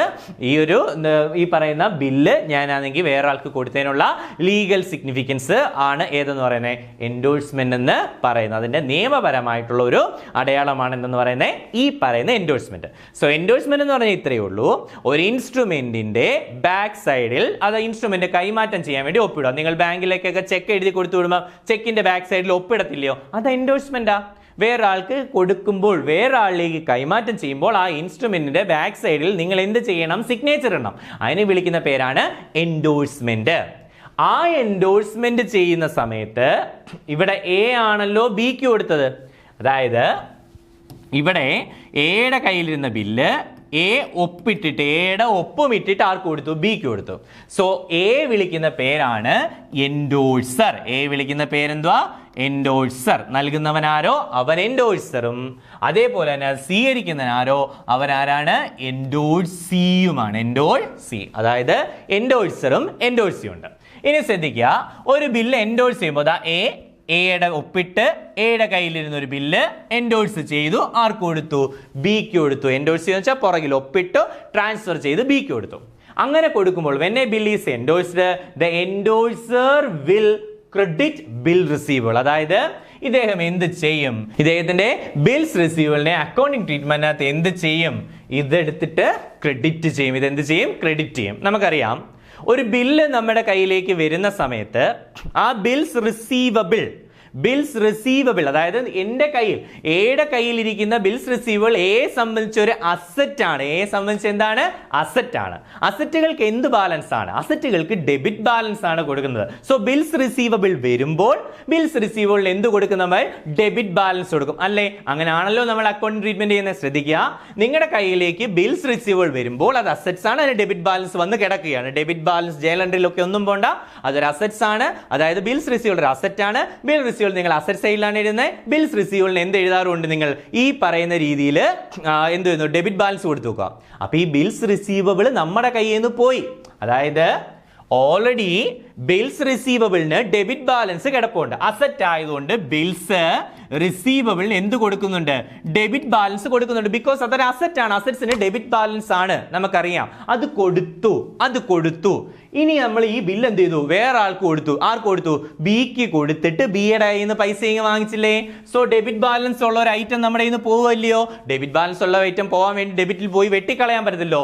ഡെബിറ്റ് ഇല്ലാതാക്കാൻ അതിനെ എടുത്ത് എന്ത് ചെയ്യണം, ക്രെഡിറ്റ് ചെയ്യണം. ഡെബിറ്റ് ഇല്ലാതാക്കാൻ അതിനെ ക്രെഡിറ്റ് ചെയ്യണം. കാരണം ഈ ബില്ല് പോയി, ബില്ല് വന്നപ്പോൾ അത് ഡെബിറ്റ് ബാലൻസ് ആയിട്ട് വന്നു, ബില്ല് പോയപ്പോൾ അതിനെ എന്ത് കൊടുക്കണം, നാച്ചുറലി എന്ത് കൊടുക്കണം, ക്രെഡിറ്റ് ബാലൻസ് കൊടുക്കണം. അതാണ് അതിന്റെ accounting treatment. So when a bill is endorsed, endorse ചെയ്യുന്ന സമയത്ത് എൻഡോഴ്സർ ആരാണോ, എ അല്ലേ, എയുടെ ബില്ല് പോയല്ലോ. സോ വന്നപ്പോൾ ബില്ല് മേടിച്ചു വെച്ചപ്പോൾ ഇദ്ദേഹം എന്ത് ചെയ്തു, ഡെബിറ്റ് ബാലൻസ് കൊടുത്തു. വെച്ചതായതുകൊണ്ട് അസറ്റ് ആണല്ലോ, അസറ്റ് ആയതുകൊണ്ട് എന്ത് കൊടുത്തു, ഡെബിറ്റ് ബാലൻസ് കൊടുത്തു. ഡെബിറ്റ് ബാലൻസ് ഉള്ളതിനെ ഇല്ലാതാക്കണമെങ്കിൽ അതിനെ എടുത്ത് എന്ത് ചെയ്യണം, ക്രെഡിറ്റ് ചെയ്യണം. ഡെബിറ്റ് ബാലൻസ് ഉള്ള ഒരെണ്ണത്തിനെ ഇല്ലാതാക്കാൻ സെയിം എമൗണ്ട് എടുത്ത് എന്ത് ചെയ്യണം, ക്രെഡിറ്റ് ചെയ്യണം. സോ അതുകൊണ്ടാണ് പറഞ്ഞത് എൻഡോഴ്സ് ചെയ്യുന്ന സമയത്ത് എൻഡോഴ്സർ ഈ ബില്ലിനെ എന്ത് ചെയ്യും, ക്രെഡിറ്റ് ചെയ്യും. ബില്ലിനെ എന്ത് ചെയ്യും, ക്രെഡിറ്റ്. അതിന്റെ അക്കൗണ്ടിങ് ട്രീറ്റ്മെന്റ് മാത്രമാണെന്ന് മനസ്സിലായി. ക്വസ്റ്റ്യൻ വന്ന് അറിഞ്ഞിരിക്കുക. എൻഡോഴ്സ് ചെയ്യുമ്പോൾ എൻഡോഴ്സർ ബിൽ ഓഫ് എക്സ്ചേഞ്ചിനെ എന്ത് ചെയ്യും, ഡെബിറ്റ് ചെയ്യും, ക്രെഡിറ്റ് ചെയ്യും എന്നൊക്കെ പറഞ്ഞു വെച്ചാൽ അതെന്താണ്, ക്രെഡിറ്റ് ചെയ്യുകയാണ് ചെയ്യുന്നത്. കാരണം നിങ്ങൾ ഇത്ര മാത്രം ആലോചിച്ചാൽ മതി. എൻഡോഴ്സ് ചെയ്യുന്ന സമയത്ത് ബില്ല് പോവാണല്ലോ, ബില്ല് വന്നപ്പോൾ ഡെബിറ്റ് ബാലൻസ് ഇട്ട് വെച്ചല്ലോ. അപ്പോൾ പോകുമ്പോൾ അതിനെ ഇല്ലാതാക്കാൻ എന്ത് ചെയ്യണം, ക്രെഡിറ്റ് കൊടുക്കേണ്ടി വരും. അത്രയൊന്ന് ഓർത്തിരുന്ന അത് ഈസിയാണ്. Then A bill originated from genuine trade transaction, അതായത് ബില്ല് ഒരു ജെനുവിൻ ട്രേഡ് ട്രാൻസാക്ഷനിൽ ഉണ്ടാവും. അതിനെ നമ്മൾ ട്രേഡ് ബിൽ, ടി ബിൽ അല്ലെങ്കിൽ ട്രേഡ് ബില്ല് എന്നൊക്കെ, ടി ബിൽ അല്ല ട്രേഡ് ബിൽ, ടി ബിൽ എന്ന് വെച്ചാൽ ട്രഷറി ബില്ലാണ്. ഓക്കെ, സോ ട്രേഡ് ബിൽ എന്നാണ് വിളിക്കുന്നത്. അതൊരു ജെനുവിൻ ട്രേഡ് ട്രാൻസാക്ഷനിൽ നിന്ന് ഉണ്ടാവുന്ന ബില്ലിനെ നമ്മൾ വിളിക്കുന്ന പേരെന്താണ്? ട്രേഡ് ബിൽ എന്നാണ്. അതായത് ട്രേഡ് ഇല്ലാതെ നമ്മൾ എന്ത് ചെയ്യാൻ പാടില്ല? ഈ പറയുന്ന ബില്ല് എഴുതാൻ പാടില്ല. അങ്ങനെ എഴുതിയത് ഫിക്റ്റീഷ്യസ് ബില്ലാണ്.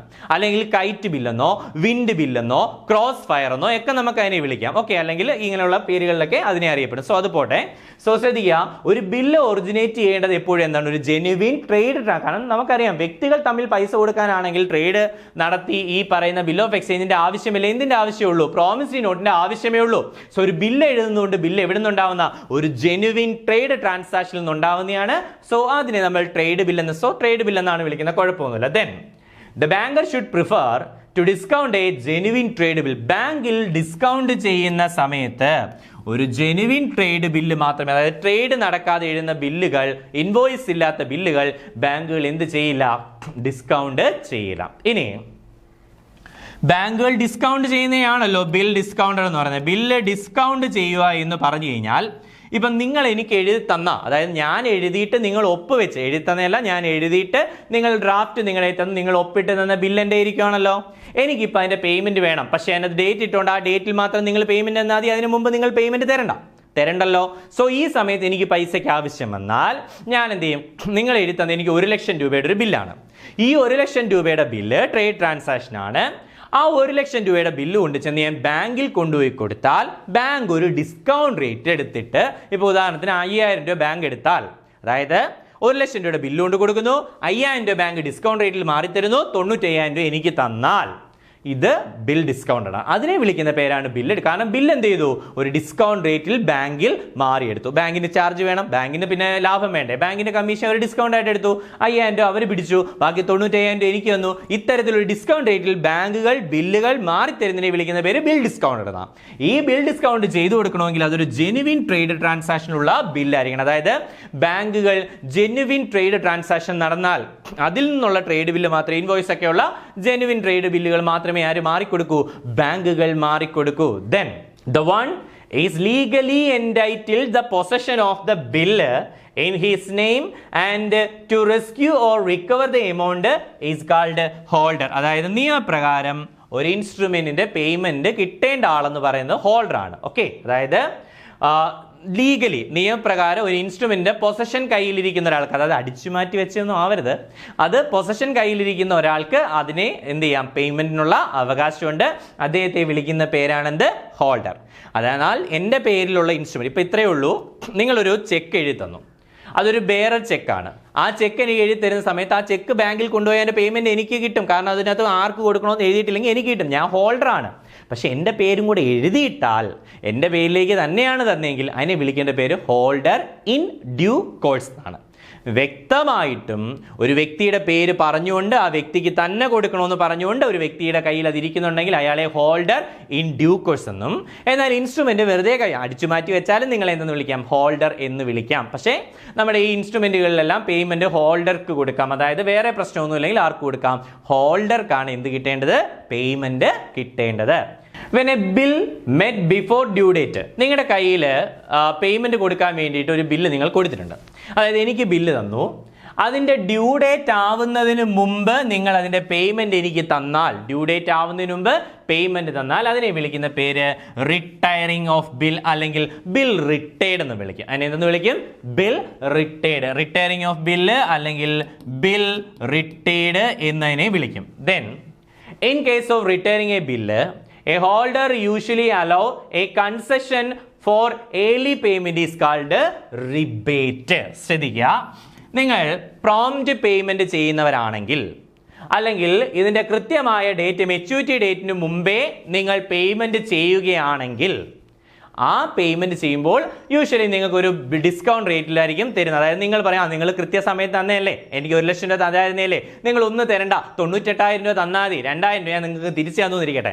ആ 2,000 രൂപ അവിടെ ഓഫർ ചെയ്ത ഡിസ്കൗണ്ട് അല്ലേ, ആ 2,000 രൂപയെ വിളിക്കേണ്ട പേര് റിബേറ്റ് എന്നാണ്. ആ 2,000 രൂപ വിളിക്കേണ്ട പേരെന്താണ്? റിബേറ്റ് എന്നാണ്. നിങ്ങൾ 3 കാര്യങ്ങൾ അറിഞ്ഞിരിക്കുക. ഒന്ന്, ഡ്യൂ ഡേറ്റിൽ പേയ്മെന്റ് കൊടുത്താൽ, അതായത് നമ്മൾ payment made on the due date, അതായത് കൃത്യമായിട്ട് ഡ്യൂ ഡേറ്റിൽ നിങ്ങൾ പേയ്മെന്റ് കൊടുത്താൽ അതിനെ വിളിക്കുന്ന പേര് ബിൽ മെച്യൂർഡ് എന്നാണ്. അതിനെ വിളിക്കുന്ന പേര് ബില്ല് മെച്യൂർഡ്. ബിൽ എന്തായി? മെച്യൂർഡ് ആയി. ഡ്യൂ ഡേറ്റിന് മുമ്പ് കൊടുത്താൽ ബിൽ റിട്ടേർഡ് ആയി. ശ്രദ്ധിക്കുക, ഡ്യൂ ഡേറ്റിൽ കൃത്യമായി കൊടുക്കേണ്ട ഡേറ്റിൽ തന്നെ കൊടുത്താൽ ബില്ല് മെച്യൂർഡ് ആയി. കൊടുക്കുന്നതിന് മുമ്പേ കൊടുത്താൽ ബില്ല് റിട്ടേർഡ് ആയി. ബിൽ റിട്ടേർഡ് ആവുന്ന സമയത്ത് നേരത്തെ പൈസ തന്നതിന് ഞാൻ എന്ത് ചെയ്യുന്നു, അവിടെ ഒരു ഡിസ്കൗണ്ട് ഓഫർ ചെയ്യുകയാണെങ്കിൽ നിങ്ങൾക്ക് 2000 രൂപയൊക്കെ എന്ത് ചെയ്യുന്നു, കുറച്ച് തരുവാണെങ്കിൽ ആ 2000 രൂപ നമ്മൾ വിളിക്കുന്ന പേര് ഡിസ്കൗണ്ട് എന്നല്ല, അതിനെ വിളിക്കുന്ന പേര് റിബേറ്റ് എന്നാണ്. കറക്റ്റ് കൃത്യമായിട്ട് പ്രോംപ്റ്റ് പേയ്മെന്റുകൾക്കോ അല്ലെങ്കിൽ ഈ ബിഫോർ ഡ്യൂ ഡേറ്റിലോ കൊടുക്കുന്ന പേയ്മെന്റുകൾക്ക് മാത്രമേ നമ്മൾ എന്ത് കൊടുക്കാറുള്ളൂ, ഈ പറയുന്ന എന്ത് കൊടുക്കാറുള്ളൂ, റിബേറ്റ് കൊടുക്കാറുള്ളൂ. എന്ത് കൊടുക്കാറുള്ളൂ? Rebate കൊടുക്കാറുള്ളൂ. Then the amount of the bill is not paid by the drawee after its due date, it's called dishonoring of bill. അതായത് ഒരു ബില്ല് ഡിസോണേഡ് ആവുക എന്ന് പറഞ്ഞു കഴിഞ്ഞാൽ അതിനകത്ത് എന്ത് കിട്ടുന്നില്ല? ഡിസോണർ ആവുക എന്ന് വെച്ചാൽ എന്തുവാ? ഓണർ ആവുക എന്ന് വെച്ചാൽ അതിനകത്ത് പേയ്മെന്റ് കൊടുക്കുക. സോ ഡിസോണർ ആവുക എന്ന് വെച്ചാൽ എന്താ? അതിനകത്ത് പേയ്മെന്റ് കൊടുക്കാതിരിക്കുക. സോ മെച്യൂരിറ്റി ഡേറ്റിൽ, അതായത് എന്നാണോ അതിന്റെ മെച്യൂരിറ്റി ഡേറ്റ് ആവുന്നത് ആ ഡേറ്റിൽ അതിന്റെ പേയ്മെന്റ് കൊടുത്തില്ലെങ്കിൽ അതിനെ വിളിക്കുന്ന പേര് ബില്ല് ഡിസോണർ എന്നാണ്. സോ 3-4 കാര്യങ്ങൾ പഠിച്ചു. ഒന്ന്, ബിൽ മെച്യൂർഡ് എന്താണെന്ന് പഠിച്ചു. ബിൽ മെച്യൂർഡ് എന്താ? കൃത്യമായിട്ട് ഡ്യൂ ഡേറ്റിൽ തന്നെ പേയ്മെന്റുകൾ കൊടുക്കുന്നതിനെ വിളിക്കുന്ന പേര് ബിൽ മെച്യൂർഡ് എന്നും അതിന് മുമ്പേ കൊടുക്കുന്നതിനെ വിളിക്കുന്ന പേര് ബിൽ എന്താണ്? റിട്ടേർഡ് എന്നും അല്ലെങ്കിൽ റിട്ടയറിംഗ് ഓഫ് ബിൽ എന്നും.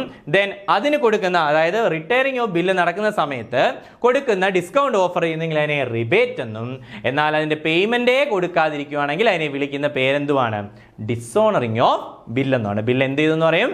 ഡിസോണർ ആയി എന്ന് പറയും. ഇനി ഇതിന്റെ പേയ്മെന്റ് കൃത്യമായിട്ടുള്ള ഡേറ്റിലാണ് കൊടുക്കുന്നതെങ്കിൽ, പേയ്മെന്റ് കൃത്യമായിട്ടുള്ള ഡേറ്റിലാണ് കൊടുക്കുന്നതെങ്കിൽ അതെന്താവും? ഓണർ ആയി എന്ന് പറയും. അതായത് അതിന്റെ പേയ്മെന്റ് കിട്ടിയെന്ന് മാത്രമേ പറയൂ. ഓക്കെ. ഇനി അതേപോലെ തന്നെ ഒരു ബില്ലിന്റെ പേയ്മെന്റ് കൊടുക്കേണ്ട ഡേറ്റായി, ഒരു ബില്ലിന്റെ പേയ്മെന്റ് കൊടുക്കേണ്ട ഡേറ്റായി ആരാ പേയ്മെന്റ് കൊടുക്കേണ്ടത്? ആരാ പേയ്മെന്റ് കൊടുക്കേണ്ടേ? നിങ്ങൾ, ഡ്രോയി ആണ് പേയ്മെന്റ് കൊടുക്കുക. സോ ഡ്രോയിക്ക് പകരം പേയ്മെന്റ് മെയ്ഡ് ബൈ ഡ്രോയീസ് ബാങ്ക് ആണെങ്കിൽ, അതായത് പേയ്മെന്റ് കൊടുക്കേണ്ടത് ഡ്രോയി ആയിരുന്നു, ഡ്രോയിക്ക് പകരം ആര് കൊടുത്തു? ഡ്രോയീസ് ബാങ്ക് കൊടുക്കുന്നുവെങ്കിൽ, അതായത് ഒരു ബില്ലിന്റെ പേയ്മെന്റ്, ഒരു ബില്ലിന്റെ ഡ്യൂ ഡേറ്റിലെ പേയ്മെന്റ് ഡ്രോയിക്ക് പകരം ഡ്രോയിയുടെ ബാങ്ക് കൊടുക്കുന്നു. അതായത് സംഭവം ഇത്രയേ ഉള്ളൂ, നിങ്ങളാണല്ലോ ഡ്രോയി, ഞാൻ ഡ്രോയർ ആയിരുന്നല്ലോ, നിങ്ങൾ എനിക്ക് പണം തരാനുണ്ട്. നിങ്ങൾ എന്നോട് വന്ന് പറയുന്നു, നിങ്ങളാണെങ്കിൽ ഈ പൈസ ബാങ്കിൽ ഏൽപ്പിച്ചിട്ടുണ്ട്, എൻ്റെ കയ്യിൽ വരണ്ട, നിങ്ങൾ ഡേറ്റ് ആകുമ്പോൾ എന്ത് ചെയ്യുക, ബാങ്കിൽ പോയി എൻ്റെ ഇരിക്കുന്ന ബില്ലും കൊടുത്ത് പൈസ മേടിച്ചോളാൻ പറയും. സോ ഇത്തരത്തിൽ ഡ്രോയിയുടെ ബാങ്കാണ് പേയ്മെന്റ് നടത്തുന്നതെങ്കിൽ അതിനെ വിളിക്കുന്ന പേരാണ് ഡൊമിസിലേഷൻ ഓഫ് ബിൽ. അതിനെ വിളിക്കുന്ന പേര് ഡൊമിസിലേഷൻ ഓഫ് ബിൽ എന്നാണ്. ഡൊമിസിലേഷൻ ഓഫ് ബില്ല്, അതിനെ വിളിക്കുന്ന പേര് ഡൊമിസിലേഷൻ ഓഫ് ബിൽ എന്നാണ്. സോ ശ്രദ്ധിക്കുക, bill matured, bill retired, bill dishonoured, അതേപോലെ തന്നെ ഡൊമിസിലേഷൻ. ബിൽ മെച്യൂർഡ് എന്ന് പറഞ്ഞാൽ ഡ്യൂ ഡേറ്റിൽ തന്നെ പേയ്മെന്റ് ആണെന്നാൽ ബിൽ മെച്യൂർഡ്, ഡ്യൂ ഡേറ്റിന് മുമ്പേ പേയ്മെന്റ് ആണെന്നാൽ ബിൽ റിട്ടേർഡ്. ആ ബിൽ റിട്ടേർഡ് ആകുമ്പോൾ ഒരു ഡിസ്കൗണ്ട് കൊടുത്താൽ അതിനെ വിളിക്കുന്ന പേരെന്താണ്? നമ്മൾ ഈ പറയുന്ന റിബേറ്റ്. ഇനി പേയ്മെന്റ് നടന്നാൽ ബിൽ ഓണേഡ് ആയി, ഡിസോണേഡ് അല്ല, ഓണേഡ് ആയി. പേയ്മെന്റ് നടന്നില്ലെങ്കിൽ ബില്ല് ഡിസോണേഡ്. ഇനി പേയ്മെന്റിന്റെ ഡേറ്റിൽ പേയ്മെന്റ് ഡ്രോയി അല്ല കൊടുക്കുന്നത്, ഡ്രോയി നേരിട്ട് കൊടുക്കാതെ ഡ്രോയിയുടെ ബാങ്കിലൂടെയാണ് കൊടുക്കുന്നതെങ്കിൽ അതിനെ വിളിക്കുന്ന പേര് ഡൊമിസിലേഷൻ ഓഫ് ബിൽ എന്നുമാണ്. ഇനി the encashment of bill before its maturity is called discounting of bill. ശ്രദ്ധിക്കുക, encashment of bill before its maturity by a bank, ഒരു ബാങ്ക് അത് ചെയ്യുമ്പോഴാണ് കേട്ടോ, by a bank, അതുകൂടെ അതിനകത്ത് ആഡ് ചെയ്ത് പഠിക്കുക. by a bank is called discounting of bill. കാരണം ബിൽ ഡിസ്കൗണ്ട് ചെയ്യുന്നത് നോർമലി ആരാണ്? ബാങ്കുകളാണ്. So encashment of bill, cash കിട്ടുന്നു, ബില്ലിൽ എൻകാഷ് ചെയ്യുന്നു, മെച്യൂരിറ്റിക്ക് മുമ്പ് എൻകാഷ് ചെയ്യുന്നു എന്ന് വെച്ചാൽ അതിന്റെ പേയ്മെന്റ് കൊടുക്കുകയല്ല. ഉദാഹരണത്തിന് ഈ ഇതിനകത്ത് നിങ്ങൾ മെച്യൂരിറ്റി ഡേറ്റിന് മുമ്പ്, ഇപ്പൊ ഇത് പറയുന്നത് encashment of bill before maturity, അത് നിങ്ങൾ കൊണ്ട് തരുവാണെങ്കിൽ അത് ഡിസ്കൗണ്ടിങ് അല്ല. നിങ്ങൾ ചെയ്തു തരുവാണെങ്കിൽ അത് ബിൽ റിട്ടേർഡ് ആണ്. നമ്മൾ നേരത്തെ പഠിച്ചു, തൊട്ട് മുമ്പ് പഠിച്ചു. അതായത് മെച്യൂരിറ്റി ഡേറ്റിന് മുമ്പ് നിങ്ങൾ തരുവാണെങ്കിൽ അത് ബിൽ റിട്ടേർഡ് ആണ്. ആര് ചെയ്യുമ്പോൾ? ബാങ്ക് ചെയ്യുമ്പോൾ. അതായത് encashment of bill before its maturity by a bank is called, അതുകൂടെ ആഡ് ചെയ്ത് പഠിച്ചോളാം. By a bank is called discounting of bill. അതിനെ വിളിക്കുന്ന പേരാണ് ബില്ല് ഡിസ്കൗണ്ടിങ് എന്ന് പറയുന്നത്. Then discounting of bill of exchange is an important lending technique adopted by commercial banks. ഞാൻ പറഞ്ഞു ആരാ, ബാങ്കുകളുടെ ഒരു ലെൻഡിങ് ടെക്നിക്കാണ്. അതായത് ബാങ്കുകളുടെ വായ്പ, ബാങ്കുകൾ കൊടുക്കുന്ന വായ്പകൾക്ക് സമാനമാണ് എന്തെന്ന് പറയുന്നത് ബിൽ ഓഫ്, കാരണം ഒരു ഈടായിട്ടുള്ള ബിൽ ഓഫ് എക്സ്ചേഞ്ചിന്റെ ആ ഒരു ഡോക്യുമെന്റ് വെച്ചിട്ട്, ബിൽസ് റിസീവബിൾ വെച്ചിട്ട് പണം കൊടുക്കുകയാണ്. അവിടെ ബാങ്കിന്റെ ലാഭം എന്താണെന്ന് ചോദിച്ചാൽ ഇൻട്രസ്റ്റ് അല്ല, ഡിസ്കൗണ്ട് ആണ് അവിടുത്തെ ബാങ്കിന്റെ ആ ഒരു ലാഭം അല്ലെങ്കിൽ ഏണിങ്സ് എന്ന് പറയുന്നത്. Then for that they charge discount. അതായത് ബാങ്ക് ഫ്രീ ഓഫ് കോസ്റ്റിൽ അങ്ങനെ ചെയ്തു കൊടുക്കില്ല. ബാങ്ക് അതിനെന്ത് ഇൻട്രസ്റ്റ് അല്ല മേടിക്കും. സാധാരണ ബാങ്കിന്റെ ലെൻഡിങ്ങുകൾക്ക്, ബാങ്കിൽ നിന്ന് ലോൺ കൊടുക്കുന്നതിന് നമ്മൾ ചാർജ് ചെയ്യുന്നത് ഇൻട്രസ്റ്റ് ആണെങ്കിൽ, ഈ ഒരു ലെൻഡിങ് ഫെസിലിറ്റിക്ക് ബാങ്കിന്റെ ചാർജ് എന്ന് പറയുന്നത് എന്താണ്, ഡിസ്കൗണ്ട് ആണ്. സോ ഇതൊക്കെയാണ് ബിൽ ഓഫ് എക്സ്ചേഞ്ചുമായിട്ട് ബന്ധപ്പെട്ട പ്രധാനപ്പെട്ട പോയിന്റുകൾ.